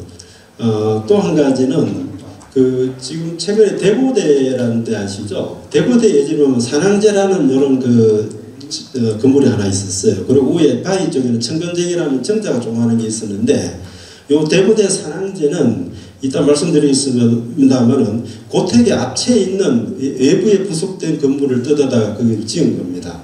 그래서 이제 그런 건축 행위들이 1925년에 있었고요. 이때 근자 상자가 한 거고, 그 다음에 이제 또 이제 만기정이라고 개평마을 뒤쪽에 보면은 1871년에 제자 기자 할아버지 때 이 정자를 지었고 최근에 다시 수리를 했죠. 그 다음에 그 여기 효리에 가면 군함정사라고 있어요. 이거는 1925년에 건상 때 지었는데 개인적으로는 저희 정조부가 유사를 할 때 창조육에 유사를 하실 때 지었어요. 기문에 보면 저희 정조부 할아버지 이름이 나오더라고요. 그 다음에 이후에 강복 이후에 45년에 춘수정 우리 그 춘수당파의 그 할아버지 춘수정이 1945년에 지어졌고 그래서 우리 고택 말고도 종중에서 건축 조형 활동들이 이런 식으로 다양하게 그동안에 있어 왔다. 아까 제실 말고도 그리고 물론 여기 남기서운도 같이 들어가게 되죠. 그래서 이런 것들을 우리 함양 내에 있는 그 건축들을 전체적으로 한번 조망을 해보면 서로 연결되는 것들도 있고 내력을 파악하는 데 도움이 되기 때문에 제가 이렇게 이제 전체적으로 분석을 한 겁니다. 좀 전에 말씀드린 대로 그 이 세대주를 중심으로 해서 세대원들의 공간을 지금 현재 있는 건물을 기준으로 해서 좀 배치를 해본 겁니다. 예를 들어서 정홍섭 때인 1608년을 기준으로 하면은 모친이 계셨고요. 그 당시에 모친은 아래채, 동쪽 아래채에 기거하셨던 것 같고, 본인은 이제 중문채 큰 방에 있었고, 배우자가 두 분이 계셨는데, 첫 번째 배우자는 안방에 계셨고, 안채 안방에 계셨고, 두 번째 배우자는 아래채, 서쪽 아래채 또 방을 하나 차지하셨던 것 같아요. 그 자녀가 3남 2녀인데, 큰아들이 광한, 우리 몽천공 할아버지죠. 그 다음 둘째가 이제 광년 창주공 할아버지인데 그 3남 2녀를 두셨어요. 총. 이분들이 이제 며느리 방이 안방에 건너방에 며느리 방을 썼을 테고 그 다음에 이제 아래채 장방, 아래채 동쪽방 이런 식으로 해서 됐고 이 당시에는 지금 사랑채하고 안사랑채는 없었어요. 그리고 이제 정재기 할아버지 때 가면은 아까 말씀드린 대로 조모가 이제 있습니다. 조모가 1843년까지 생존하셨는데 이 조모하고 모친하고 제기 할아버지의 배우자하고 며느리하고 찍힌 할아버지죠. 요런 안주인 네 분이 4대가 동시에 이제 살게 돼요. 그래서 한 집에 안주인이 네 분이 사시다 보니까 방들이 기본적으로 그만큼 나와야 되잖아요. 배치를 해보면 이렇게 됩니다. 일단 이제 제기 할아버지 배우자는 안채 안방을 하셨을 거고 며느리는 건너방을 쓰셨을 거고 그 다음에 모치는 어디에 그러면 갈 데가 아래채밖에 못 가는 거예요. 아래채에 가고 그 다음에 조모가 이제 문제가 그러면 이제 방이 다 찼잖아요. 갈 데가 없잖아요. 그래서 조모를 모시기 위해서 이제 안사랑채를 별도로 건립을 한 겁니다. 별당으로. 그래서 안사랑채에다가 조모를 모시고 거기다 조그만 벽 하나 모시고 해서 이렇게 해서 이제 그 공간 구성이 이렇게 세대원하고 이렇게 매치가 되게 됩니다. 그래서 이렇게 보시면 되고 근데 그 정근상 때에 1930년대로 가면은 당시는 이제 1800년도 말에 노비제도가 폐지가 되고 신분제가 바뀌잖아요. 그러면서 이런 대저 고택 같은 데는 사대부 양반 반가에는 공간이 오히려 남게 됩니다. 그래서 실제로 이때 가면은 이렇게 여유 공간이 생겨요. 아래채 한 개는 공간이 비게 됩니다. 노비들도 이제 떠나고 일부 뭐 있는 노비들도 있겠지만은 아무튼 이게 이제 우리 시대적인 그런 흐름하고도 같이 맥을 같이 하고 있고 그 다음에 학술적으로도 그런 것들이 이제 유교의 어떤 생활화, 보편화, 일반화되는 과정에서 쭉 연결되어 있다는 말씀을 드리고요. 그 고택의 평면 배치를 한번 보시면은 이제 건축적으로 이 평면도인데 제가 여기서 보여드리고자 하는 건 요거는 지금 위에서 드론으로 내려 찍은 겁니다. 이게 지금 남쪽에서 이렇게 여기 안채거든요. 여기 사랑채고 안채는 그래서 남쪽을 정면하고 있고 사랑채는 동쪽을 정면하고 있죠. 평이 다릅니다. 근데 아무튼 첫 번째 말씀드릴 거는 동서로 이렇게 종단면들을 찍어보면은 높이가 지대의 높이가 우리가 택지죠. 높이가 요 사랑채 영역이 요 마당 영역이 여기거든요. 요 높이고 안채 영역이 여기부터입니다. 보면 안채 영역이 한 4자 정도 높습니다. 그래서 그 전체적으로 보면은 요 영역이 요 영역보다 높다를 알 수 있고요. 측면에 남북으로 잘라서 보면은 이렇게 이쪽에가 낮고 이쪽에 낮죠. 그다음 가운데 사랑채 있는 안채 영역이 높죠. 이렇게 그죠.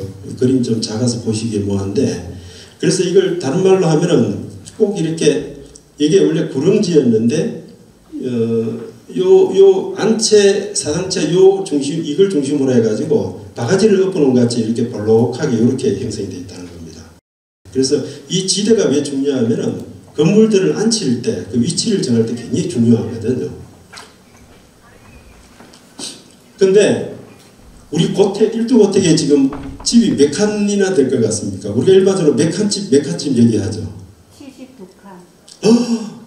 언제 그걸 다 헤아려 보셨어요? 역시 전문가시니까 다르시네요. 그 참고로 얘기 나온 김에 제가 이걸 준비했어요. 우리 칸을, 집을 규모를 얘기할 때 칸을 개념을 이제 좀 아셔야 되는데 칸이라고 하면 두 가지 의미를 갖고 있습니다. 일단 이 공간이 있으면은 공간의 어떤 면적을 이렇게 의미합니다. 그래서 이 크기는 관계없어요. 요 길이는 관계없고 무조건 기둥과 우리가 공간이 있으면 기둥이 일단 있어야 되잖아요. 기둥을 이으면 벽체가 있고 그러면 천장면적은 공간이 되잖아요. 그래서 요 공간의 단위 면적이 한 칸입니다. 그리고 또 한 가지 의미는 주칸이라고 그래가지고 기둥 주자를 써가지고 기둥 사이 간격을 칸이라고 합니다. 그래서 우리가 건물을 볼 때 정면 몇 칸이다, 정면 3칸이다, 정면 4칸이다, 측면 2칸이다 할 때는 기둥 간격을 얘기하는 거고 건물이 몇 칸 집이다 할 때는 예컨대 정면 2칸에 측면 2칸이면은 2 곱하기 4칸 집이 되죠. 그죠? 요런 거는 한 칸 집이에요. 그죠? 한 칸 집은 우리가 주로 그 사주문, 그 기둥 4개 세워서 문 들어가는 데 있죠. 그 다음 비각들 할 때 사주문을 많이 쓰죠. 아무튼 저 4칸짜리를 많이, 한 칸짜리를 많이 쓰죠. 아무튼 칸을 이렇게 되고요. 지금 우리 선생님 말씀하신 대로 일두고택의 방만 방하고 대층만 이렇게 헤아리 보면은 한 5, 6칸 정도 되고요. 그 다음에 그 텐마루 하고 그걸 다 합치면은 한 70칸 정도 되는 걸로 그렇게 봤거든요. 근데 72칸이라고 보니까 확실하게 선생님 말씀이 맞는 것 같습니다. 칸을 이렇게 보시면 됩니다. 좀 전에 말씀드린 기둥과 기둥 사이, 그러니까 안방, 여기 안방이거든요. 안방은 그럼 몇 칸입니까? 두 칸이죠, 그죠? 여기 한 칸, 여기 한 칸. 크기는 관계 없어요. 기둥과 기둥으로 만들어진 그 공간을 얘기하는 거니까. 근데 안방 앞에 있는 텐마루, 요거는 반칸이에요. 요 한 칸 대비 반칸이잖아요. 요거 반칸. 근데 이 텐마루 요 뒤에 제일 왼쪽에 있는 이 건너방에 있는 마루 있죠. 이거는 그러면 어떻게 표현을 할까요? 우리 전통 건축에서는 요걸 한 칸이라고 그러고 요걸 반칸이라고 그러고 요거는 반의 반이니까 반의 반칸이라고 부릅니다. 그래서 어떤 경우는 또 요게 반쪽이에요. 반의 반칸 이렇게 표현을 합니다. 그래서 우리 전통 건축을 하시는 대목수들은 이렇게 칸을 구분을 하고, 이 부엌 같은 경우는 측면이 지금 한 칸 반이잖아요. 측면은 저기 한 칸 반이잖아요. 이렇게 하면요. 1.5 곱하기 1.5 하면은 뭐 예컨대 두 칸하고 반의 반칸 이렇게 표현을 합니다. 그래서 요 건물 안채 같은 경우는 이 부엌 쪽은 좀 최근에 만들어진 거고, 요렇게 하면은 뭐 요게 두 칸하고 반의 반칸, 두 칸, 대청 두 칸, 텐마루하고 이렇게 하면 한 14칸 반 정도 이렇게 되죠. 그렇게 해서 14칸집 뭐 이렇게 얘기합니다. 예전에 우리 99칸집 얘기하잖아요. 그 얘기가 나온 이유는 조선이 건국하면서 한양에다 수도를 옮겼는데 한양이 좁잖아요. 개성에 있는 관리들하고 다 옮겨와서 거기에다가 집을 새로 짓는데 한양 도성이 좁다 보니까 집터를 많이 못 줬어요. 그래서 일반 서민들 같은 경우는 2부 뭐 1부가 요즘 말로 한 40평 되니까 80평 정도가 우리 서민들이 집을 성 안에서 가질 수 있는 크기였고, 제일 많이 갖는 그 면적이 30부였어요. 대군들이 있잖아요. 대군들 같은 경우는 30부까지, 30부 곱하기 40평 하면은 1200평이잖아요. 1200평이 왕이 아닌, 궁궐이 아닌 집의 크기로서 가질 수 있는 최대 크기였습니다. 그래서 집터는 그렇게 되고, 그 집 칸은 우리 서민들, 그러니까 대군들 같은 경우는 시대마다 좀 달라지는데, 그게 조선 초기에는 굉장히 음하게 하다가 조선 성종 때 경국대전이 만들어지면서 법제화를 합니다. 성종 때 오면은 대군 같은 경우는 60칸까지 허용을 해요. 아까 얘기한 집 칸의 전체 규모를. 그리고 서민들 같은 경우는 10칸. 10칸이면 우리 상칸집, 뭐 측면 2칸, 정면 3칸, 두 겹집, 그러니까 그러면 3 곱하기 6칸이잖아요. 안채 6칸짜리 하나 하고 부속 건물 하나 지면 10칸 다 채버렸네. 그래서 서민들 그 정도밖에 안 됐다는 겁니다. 아무튼 그리 치면은 우리 일두고택이 아까 이게 제가 면적을 한번 보니까 지금 여기 담장 현재 처해 있는 담장 요 면적을 쭉 계산하면 이게 한 1200평 됩니다. 그러면 예전에 대군이 가질 수 있는 최대 집터 크기가 되고요. 그 다음에 지금 남아있는 집의 칸수가 아까 72칸이라고 그랬으니까, 사실 60칸이 최대 크기였는데, 그걸 오버하고 있었죠. 넘어갔죠.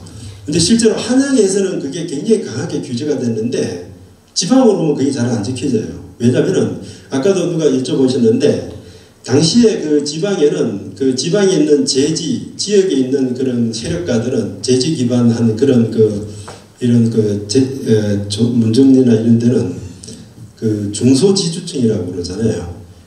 지역에서 어느 정도 이제 그 재력을 갖고 있으면서 그 다음에 그 성리학을 신학문을 익힌 사람들이거든요. 그리고 과거를 통해서 이제 성종 때 이후부터 이제 중앙으로 이제 간접으로 진출하는데 우리 일도 할아버지도 그런 케이스죠.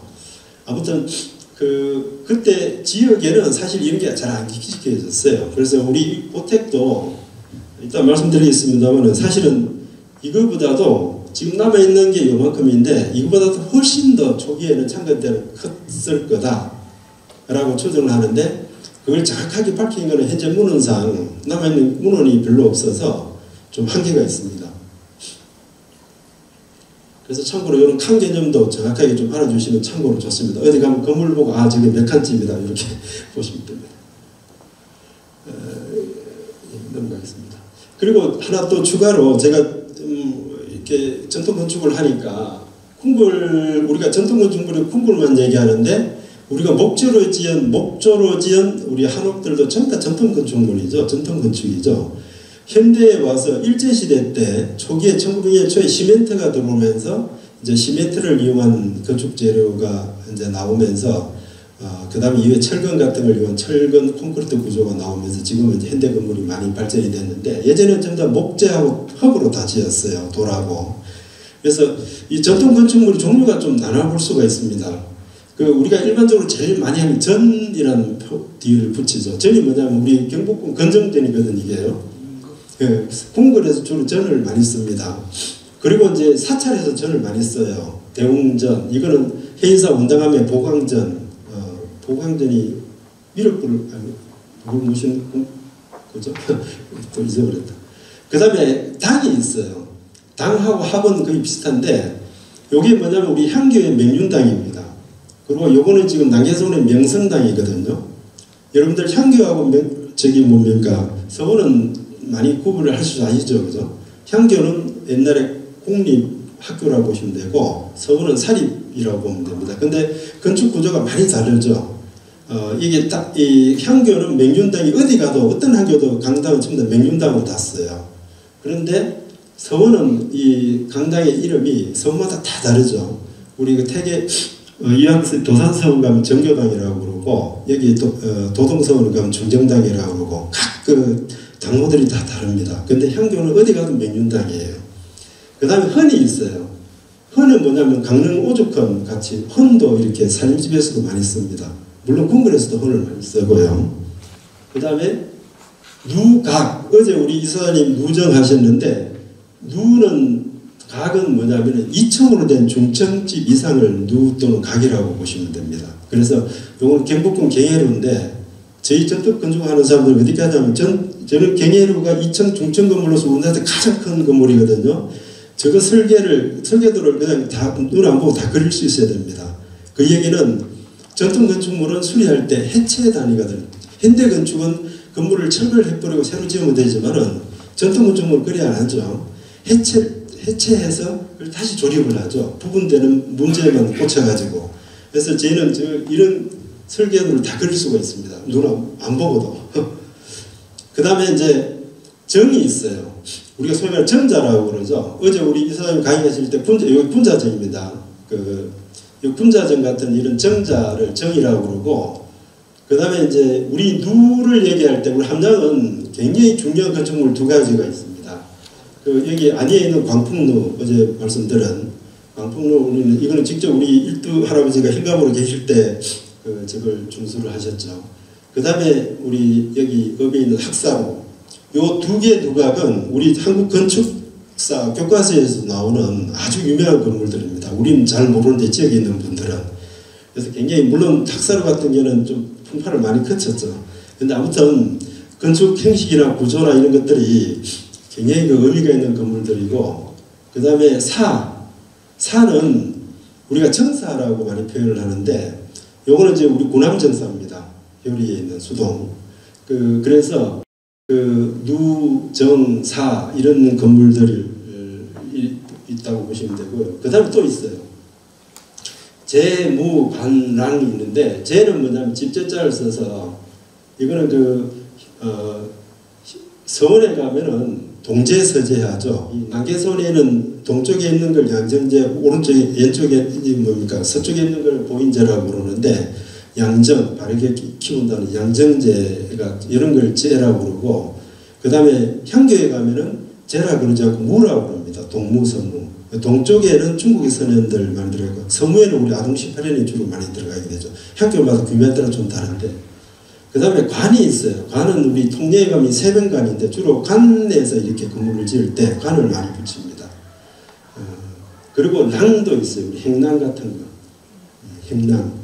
행랑체. 우리 고택에도 가면 대문체가 행랑하고 같이 붙어 있죠. 복합 건물이죠. 그래서 전통 건축물들을 볼 때 이런 건물들의 종류가 이렇게 있다라고 보시고, 제일 격이 높은 게 뭐냐? 전이 당연히 제일 높고요. 그 다음에 제일 격이 낮은 게 낭, 행낭, 인낭, 뭐 그런 것들입니다. 참고로 이렇게 좀 해놓으시면 어디 가서 보실 때 많이 좀 도움이 될 겁니다. 그리고 이제 고택이 입지한 입지인데 아까 말씀드린 대로 일두고택이 위치한 마을이 개평마을이에요. 개평마을은 저 위쪽에 이 대봉산에서 쭉 내려와서 도승산이 이게 1045m더라고요.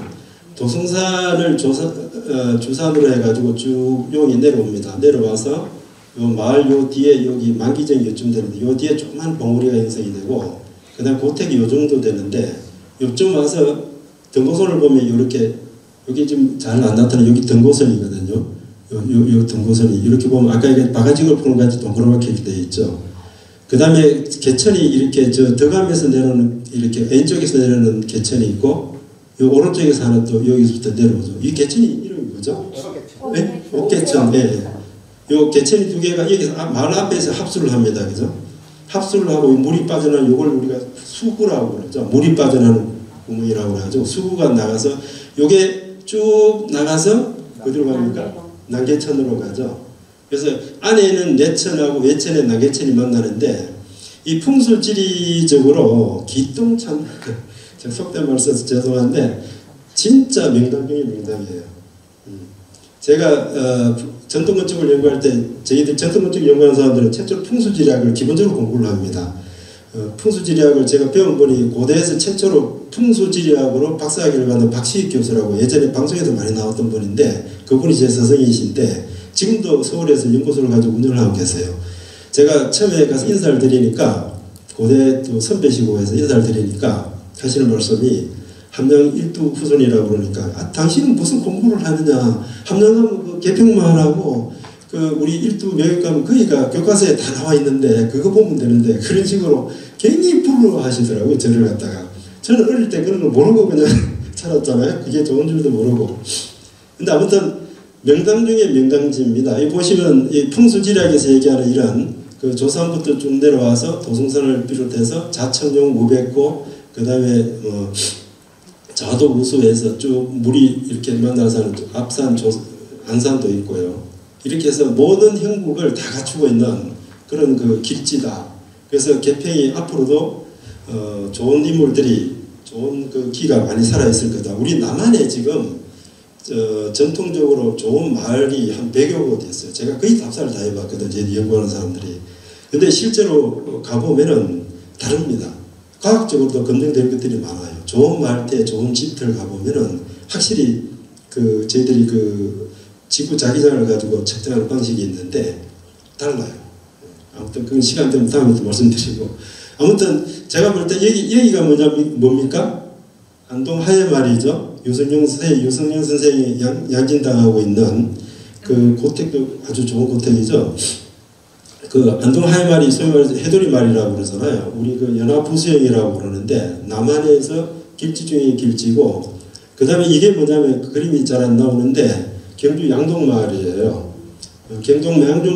양동마을하고 하회마을이 얼마 전에 세계 유네스코에 이제 마을 두 개가 합쳐져서 등재가 됐는데 이 양동마을은 물자 형국으로 풍수적으로 되어 있는데 가보면은 인물들이 엄청납니다. 거기서 지금 현재도 현직 교수 판사 점사가 수록하고요. 근데 제가 하나 좀 아쉽게 생각하는 거는 이 마을들은 근처에 지형 변화를 별로 안 시켰어요. 여기도 양동마을도 주변에 도로를 내려고 그러는데 거기서 집안에서 반대를 해서 절대 손을 못 대겠다고 하는데 제가 좀 요즘에 아쉽게 생각하는 게 뭐냐면 개평마을이 뒤에 고속도로가 지나가잖아요. 대전 통영 고속도로. 이게 저는 조금 개인적으로 좀 굉장히 좀 아쉽습니다. 왜냐하면은 이게 개평마을이 사실 주향이 남향이거든요. 여기가 남쪽이고 여기가 북쪽이고 여기가 서쪽인데 우리가 항상 보면 서북쪽에서 그 바람이 안 좋은 바람이 많이 불어오는데 그걸 이 산이 요 도승산하고 백암산 요 산들이 줄기가 싹 막아주고 있어요. 그러면서 산이 요 산을 타고 바람이 넘어오면서 바람이 순환돼서 넘어오게 돼서 개평마을이 저는 그런 측면에서 굉장히 지리적으로 좋다고 보는데 해필이면 요 사이에 고속도로가 지나가면서 고속도로가 간다는 거는 차가 지나가면서 바람을 일으키죠. 바람에 여기에서 바람이 이렇게 지형이 형성이 되면 안에 바람이 흐르는 길이 생기거든요. 물 따라서 골 따라서. 그래서 그 바람의 길이 저는 달라졌을 거라고 봐요. 그래서 개평마을이 앞으로는 예전과 같은 그런 좋은 기가 안 나올 수도 있다라고 하실게 현석이님 이사하세요. 농담이고요. 좀 하여튼 저는 개인적으로 아쉽게 생각합니다. 근데 지금도 제가 볼 때 그래도 좋은 말투고 좋은 기를 갖고 있다. 그러니까 영원히 계속 보존하십시오. 저도 예우가 되면 제가 함장에 저는 개인적으로 6학년이 되면 고향으로 내려오는 걸 제가 예전부터 계획을 하고 있어서 올해 60이고 내년에 61 됩니다. 작년부터 이제 준비를 해서 지금 지난 7월에 완전 이사를 해서 이제 여기에서 생존을 하고 있는데요. 개평마을에 무슨 가라든지 안 짓는 뭐 안 사는 집이 있으면 제가 좀 매입을 해서 제 뭐 개인 연구실로 쓰려고 한번 알아봤는데 없대요. 집이 나온 집이. 혹시 그런 집 있으면 저한테 소개 좀 해주세요. 좋은 기좀 받게. 그래서 아까 말씀드린 대로 개평마을이 이렇게 지행도를 그리면 이렇게 됩니다. 근데 고택을 보면 요 높은 이렇게 두 단으로 되어 있습니다. 이렇게 요 진한 색이 요게 높아요. 한 단. 그리고 요쪽이 한 단 낮습니다. 요런 지형이 아산에 가면 아산 맹시행단이라고 혹시 들어보셨는지 모르겠는데 우리나라에서 산림집으로 가장 오래됐다라고 그러는데 맹시행단이 거의 비슷한 지형입니다. 그래서 밑에 낮은 단하고 높은 단을 이렇게 축대를 쌓아가지고 구분을 합니다.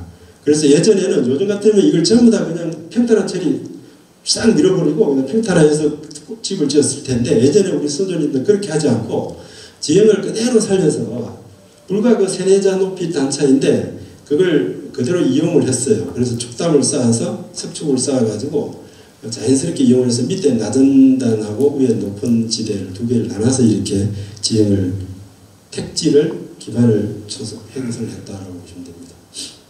지금부터 건물들 개별 건물들을 간단하게 말씀드릴 건데 특징 경우 말씀드릴게요. 안채입니다. 안채는 말 그대로 이 집의 중심 건물이죠. 그래서 물론 최초에 지을 때도 안채가 제일 먼저 지었을 거예요. 당연히. 그리고 이 안채는 여기에 남향으로 위치를 하면서 아까 말씀드린 지형 중에 제일 높은 이 안채하고 뒤에 사당채 요 영역이 제일 높습니다. 그래서 요 영역에 자리를 딱 잡으면서 다른 뒤에 짓는 건물들 기준점이 됩니다. 모든 향에 기준점이 돼서 안채가 역할을 했고요. 그 안채가 참 소박하면서 제가 지금까지도 연구하면서 굉장히 아직도 연구 대상인데 결론적으로 말씀드리면은 우리가 이제 건축을 할 때 밑에 지정이 기초가 있고 그 다음에 위에 초석이 있고 기둥을 세우게 되는데 초석 위에 요 밑에 기초부는 옛날 고식 그대로입니다. 그대로인데 위에 기둥 위에 벽체하고 지붕은 많이 변형이 됐어요. 그래서 아마 일단 말씀드리겠습니다만 1620년대 송탄구 할아버지 때 전면 재건할 때 지붕도 아마 초기에는 이게 구조를 가구 구조를 보면은 외부에는 막배 구조입니다. 지붕 구조가 지붕이 앞뒤로 두 개 있는 걸 우리가 막배라고 그러죠. 위에 4개가 있는 걸 우진각인데 아마 처음에는 가구 구조상 보면 막배였어요. 그러다가 아마 위에 1620년에 재건할 때 중건할 때 다시 지붕을 팔짝으로 바꾼 것 같아요. 그래서 팔짝의 형식이 지붕 구조가 약간 좀 안 맞습니다. 지금 보면은 여기도 중도에 올라가는 위치가 여기 보면은 이게 고주하고 위에 이렇게 차도적으로 바로 올라가야 되는데 약간 안쪽으로 한 자 정도 들어가 있어요. 근데 그 얘기는 이게 지붕 구조를 바꿨다는 얘기거든요. 이거 좀 전문적인 얘기라서 그렇습니다만 아무튼 결론적으로 말씀드리면 그렇고 그 전면 지금 몇 칸입니까?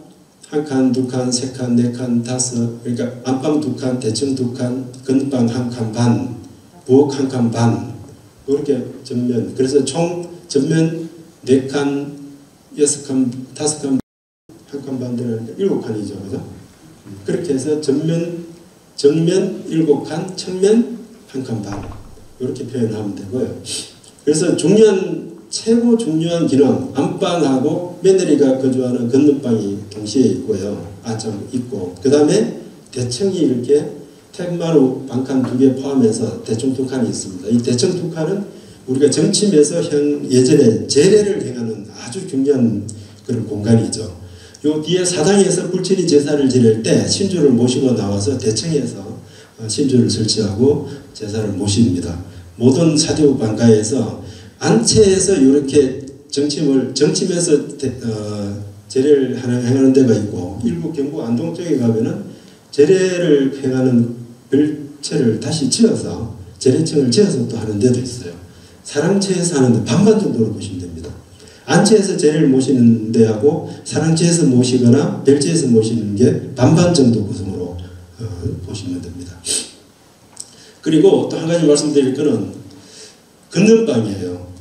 며느리가 거주하는 건넌방인데 사진이 선명해서 좀 정합니다만은 굉장히 참 많이 기능적으로 많이 고려가 되었다는 게 앞에 이게 텐마루에 보면은 텐마루하고 방 사이에 머름을 설치해 놨어요. 그래서 안방 요 두 칸의 앞에는 머름이 없죠. 그죠? 머름이 없다는 건 문으로 사용했다는 얘기고 여기 머름이 있다는 얘기는 우리 한자 정도 머름이 있다는 것은 창으로 썼다는 얘기예요. 그래서 그렇게 높이로 한자 반 정도 머름을 설치했다는 얘기는 밖에서 마당에서 사람이 올 때 안에 있는 사람이 앉아있을 때 이렇게 배 아래쪽에는 안 보이게 그렇게 가려주는 역할도 하고 그 다음에 요 앞쪽에 보면 이렇게 머름을 난간을 설치해가지고 요 밑에 함실과 공유를 만들어 놨고요. 그런데 건너방에 보면 요까지는 온돌입니다. 근데 요 방 요거는 그림집 잘못됐는데 이건 온돌이 아니고 마루예요. 마루로 해놨어요. 그래서 이거 마루방이에요. 그래서 이게 마루고 그 다음에 측면도 보면 이거 보면은 판재로 이렇게 벽을 흙으로 한 게 아니고 판재로 해놨어요. 이건 뭐냐면은 며느리가 여름에 더울 때 여기는 시어머니가 주로 거주하셨을 테니까 대창에 못 나오잖아요. 그러니까 반대편 그쪽에 마루방에 가서 시원하게 지내라고 그런 고려를 건축적으로 대목수가 한 것 같아요. 상당히 그 기능적으로 사용 편리성 측면에서 고려가 많이 되어 있죠. 그리고 이 앞마당을 중심으로 해서 건물이 안채, 아래채, 중문채, 맞은편 안곡간채, 사랑채 뒤쪽이 형성이 되는데 이런 형태를 우리가 미음자죠 이렇게. 근데 이쪽이 트여져 있어요, 그죠? 이쪽이 건물 사이가 그래서 트여 있다라고 해서 턴 미음자라고 그래요. 근데 이런 그 건물 배치 방식이 경북 안동이나 경북 쪽으로 가면은 완전히 건물들로 미음자로 딱 이렇게 이어져 있습니다. 그걸 미음자라고 그래요. 근데 그거는 왜 그러냐면은 근데 저 북쪽으로 더 올라가면은 아예 건물 한 개 안쪽에 안에 뭐 안방, 마루, 부엌이 다 설치되어 있습니다. 근데 이제 우리 남쪽으로 내려오면서 점점 이 개방성이 높아지는데 이런 배치가 전남 쪽에 호남 쪽에 가면은 이렇게 배치가 안 돼 있고 건물들이 그냥 일자로 쭉쭉쭉 이렇게 돼 있어요.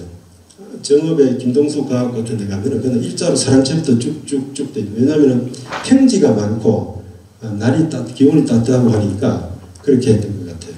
근데 우리 서부 경남 쪽은 경북하고 호남 쪽하고 중간 지역이잖아요. 그래서 건축 형식들을 보면은 약간 텀미음자가 많습니다. 근데 구례 운조로 아시죠? 구례 운조로 가면은 또 완전 미음자거든요. 근데 아무튼 참고로 이 건물을 보실 때 우리 그 고택 같은 경우는 텀미음자로 형성이 되어 있고 안곡간채는 말 그대로 창고죠. 창고인데 이렇게 뭐 안에 가면 고방 아까 말씀드린 고방으로 이용되었고 이렇게 이쁘장하게 되어 있습니다. 건물 규모도 뭐 그렇게 크지 않고요. 그 다음에 아래채는 좀 풍파를 겪었죠. 이것도 중간에 1920년에 지어졌다가 최근에 불이 나서 화재가 나서 최근에 다시 이제 지었는데 아래채는 이렇게 방 두 칸하고 그 다음에 측면에 눈마루 한 칸으로 되어 있어요.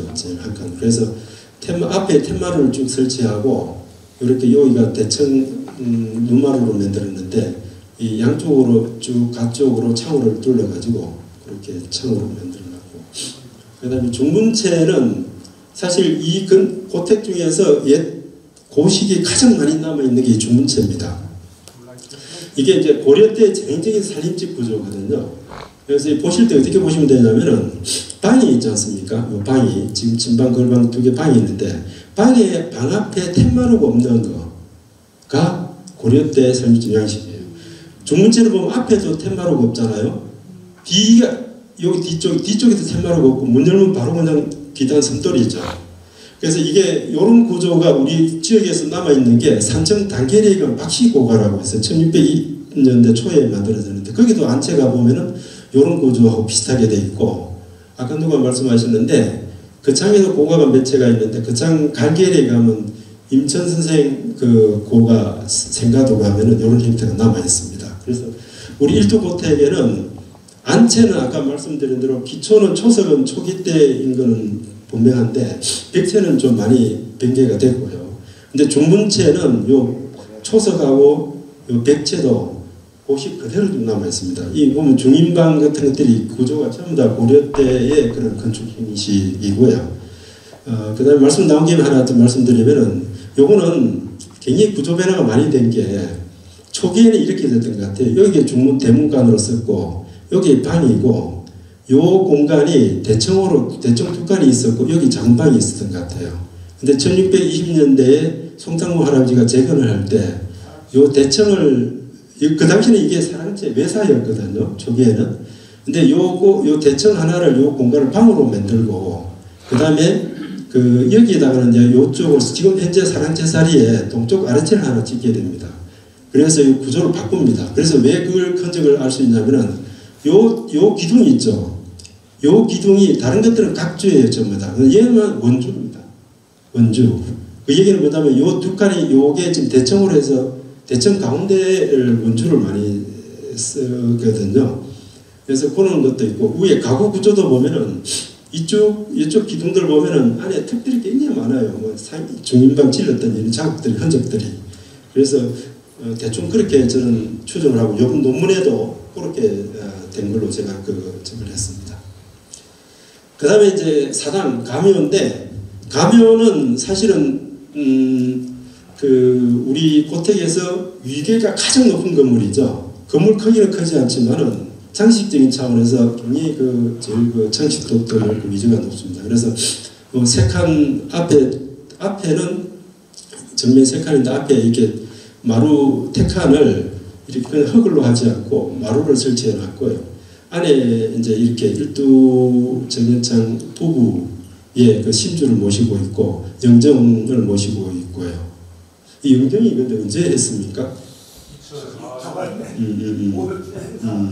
근데 이제 사실은 요 사당 안에 영정을 모셔도 문제는 없는데 여기 어디죠? 창녕 어디 가면 사실 영정을 따로 모시는 영전이 있거든요. 진정이라고 진전이라고 그래가지고 옛날에 왕의 초상들을 모시는 진전들이 요 근처에는 전주 경기전이 그 왕의 진전을 모신 진전이거든요. 그래서 뭐 이렇게 모셔서 관계는 없는데 근데 제가 좀 말씀드리고자 하는 요 건물은 초기에는 자리가 위치가 여기 있던 것 같아요. 우리가 주작 아래에 보면은 정치면 동북쪽인데 지대로 봐도 여기가 맞습니다. 근데 초기에는 초창할 때는 여기에 했다가 이게 언제 일로 오냐면은 그 사랑채를 요 지을 점 1843년에 재기할아버지 때 신축을 하는데 그때 이 건물이 이쪽으로 이축을 한 걸로 봅니다. 왜냐하면 건축 형식이 첫 번째 공포가 1800년대 이후의 공포예요. 우리가 이공이라고 부르는데 이 공포가 이공식 공포가 나타난 거하고 그 다음에 용척 건물을 지을 사용 용척이 보면은 1800년대 이후의 용척이거든요. 이 건물은 절대 1600년대 1400년대 건물은 아니다. 1800년대 중후반에 지은 건물이라고 저희 건축 기법으로 이제 그렇게 검증을 하고요. 아무튼 이렇게 이쪽으로 옮기면서 지었고 또 한 가지는 예전에 그 별명 하나 더 있었다는 얘기가 종가에서 전해오는 얘기가 있거든요. 사당 말고. 근데 그거 얘기는 뭐냐면은 원래 주작 아래 지을 때 정침 우리 사당 앞에 제2고 전사청을 하나 같이 짓습니다. 의무라고 이런 걸 보관하는. 근데 그 제2고를 아마 예전에 이렇게 같이 돼 있었던 걸 이축하면서 제2고는 없애고 전사청을 없애고 아마 본청만 옮기면서 그걸 아마 예전에 그래서 별명가 두 개 다 있었다 이렇게들 종가에서 전해오는 것 같아요. 저희 건축사들은 그렇게 파악합니다. 그리고 공포 재미는 이 공포가 그 남계서원의 사당에 가면 사당 앞에 제기고 전사청이 있잖아요. 거기 공포하고 똑같습니다. 그 얘기는 같은 대목수가 지었다는 거. 남계서원의 별묘를 원래 사당이 위에 두 개가 별묘가 있었잖아요. 근데 흥성대구 1868 처음 철폐를 할 때 그게 없어지죠. 그러면서 그때 이제 전사촌도 새로 짓게 되는데 그때 지금 요 입공의 구조가 올라간 주도 위에 제주도라는 게 있는데 이거 제주도가 없어요. 근데 거기도 그런 형태로 되어 있어요. 이 근처에는 그 건물밖에 없습니다. 그래서 저는 그 시대에 1800년대 중반에 같은 목수가 의해서 그렇게 지어졌다고 보고 있습니다. 광채는 최후근에 일제시대 1930년대에 지어졌는데 요거는 건물이 현대 건물하고 거의 비슷해요. 사용하는 용적이 미터법으로 다 쓰여졌습니다. 그리고 창고답게 전체 측면을 좀 더 판벽으로 해갖고 했고 안에 들어가면 굉장히 규모가 커서 한 5,000석이 들어간다고 그러죠.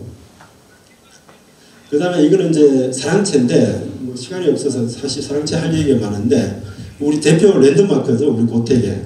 근데 아무튼 그 사랑채는 격식을 갖췄어요. 공포도 입공식으로 이거 무립고급이라고 산림채 4대부 방가에서 사용하는 공포인데 그리고 이 공포가 아주 특이한 공포가 있는데 여기에 누마루 쪽에 탁청제 쪽에 보면 이 공포가 있어요. 이 공포는 우리가 학문적으로는 1400년대 중반에 나타나는 인공식 시원지 공포라고 그러는데 이 공포가 여제각의 가운데도 있어요.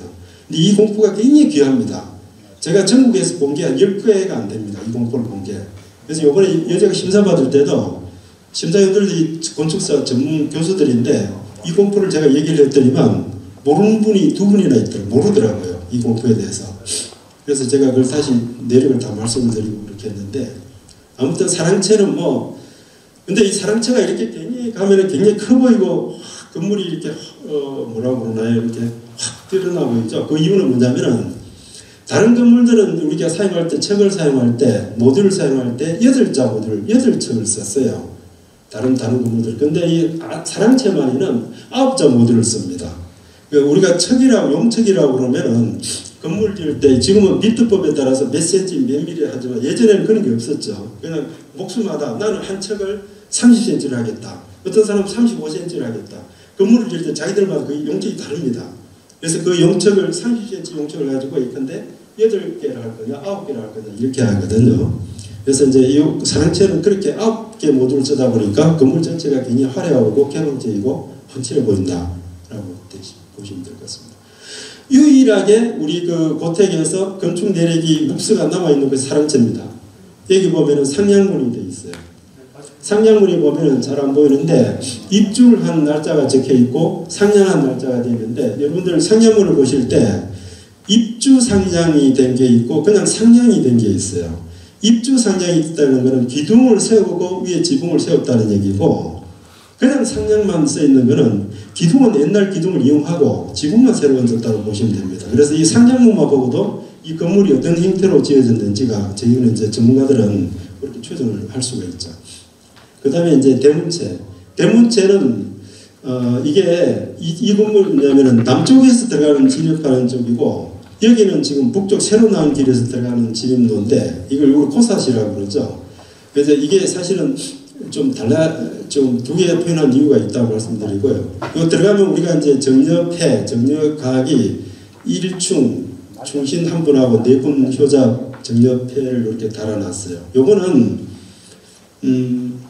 앞에 그 무슨 청 마을이죠. 마을의 비각이 지금도 있죠, 그죠? 거기 있는 걸 그걸로 옮긴 거라 보시면 됩니다. 예, 사랑채 지을 때. 시간 다 됐죠? 이게 고건축 얘기하다 보면 얘기거리가 너무 많아가지고요. 제가 선별하기 힘들어요. 근데 아무튼 시간이 제한 돼 있어서 이런 것들은 나머지 가서 또 보시고 결론적으로 이것만 말씀드릴게요. 지금 이제 건물별로 우리가 1두 고택은 1350년경에 입향조인 정지 할아버지가 이제 창건을 해서 한 200년 이상 갑니다. 그리고 1600년대에 송창고 정홍수 할아버지 때 전면 재건을 해요. 이건 왜 그러냐면은 1597년 정유재란 때 그 황석산성에 들어가서 다피랑 가서 조부하고 부친이 돌아가시는데 그때 1두 고택이 화재로 외군들에 의해서 소실이 됐던 것 같아요. 그리고 그때부터 그래서 전쟁 끝나고 난 다음에 종가가 어디로 갔냐면 구라마을에 일시적으로 거기서 집을 짓고 살게 됩니다. 그게 문헌의 기록으로 되어 있고요. 여기 그 박명부 지족당 어제 노물정 지연 박명부의 기록에도 보면은 1617년도까지 17년도까지 구라마을의 앞뒷집에 정홍사와 같이 살았다고 돼 있어요. 그리고 우리 종중 일두문흥공 종중을 하나가 아셔야 될 게 1600년도 요때 종통 논쟁이 하나 있었죠. 그러니까 희직 희설 일대 종선이 희설인데 희직 할아버지 일찍 돌아가시면서 희설로 종통이 이어지는데 그 희직의 정손 원래가 종사를 일시적으로 그때 임진왜란 이후에 그러니까 종손 역할을 합니다. 그러면서 종사를 빼앗겨요. 그리고 이제 인조가 즉위한 1623년에 송탄공 할아버지가 상소를 올려가지고 다시 종사를 찾아옵니다. 그 이유가 저는 추정을 해보면은 종가가 이제 그렇게 제가 하고 있으니까 불에 타서 이렇게 유지를 안 하다 보니까 아마 그렇게 자기들이 종사를 모시겠다라고 뺏어간 것 같아요. 그래서 아무튼 그런 일이 있을 거예요. 그래서 전체적으로 그 용 교재도 있으니까 일두고택에 있는 건축 내력들이 이렇게 건물별로 이렇게 신축이 1320년대로 되고 중간에 1620년경에 한번 전면적으로 개축이 되고 그다음에 발전기 정제기 때가 만석군이었다라고 그러죠. 굉장히 그 부자였고 이때 크게 이제 발전을 하게 됩니다. 그리고 이제 일제시대 때 강체가 지어지고 이런 식으로 전체적으로 내려왔다라고 보시면 됩니다. 제가 뭐 또 다음 시간이 되면은 또 이런 얘기를 할 수 있는 기회가 있으면 드리도록 하고 오늘은 시간상 이것으로 마치도록 하겠습니다. 예, 지금까지 경청해 주셔서 감사합니다. 수고하셨습니다. 네.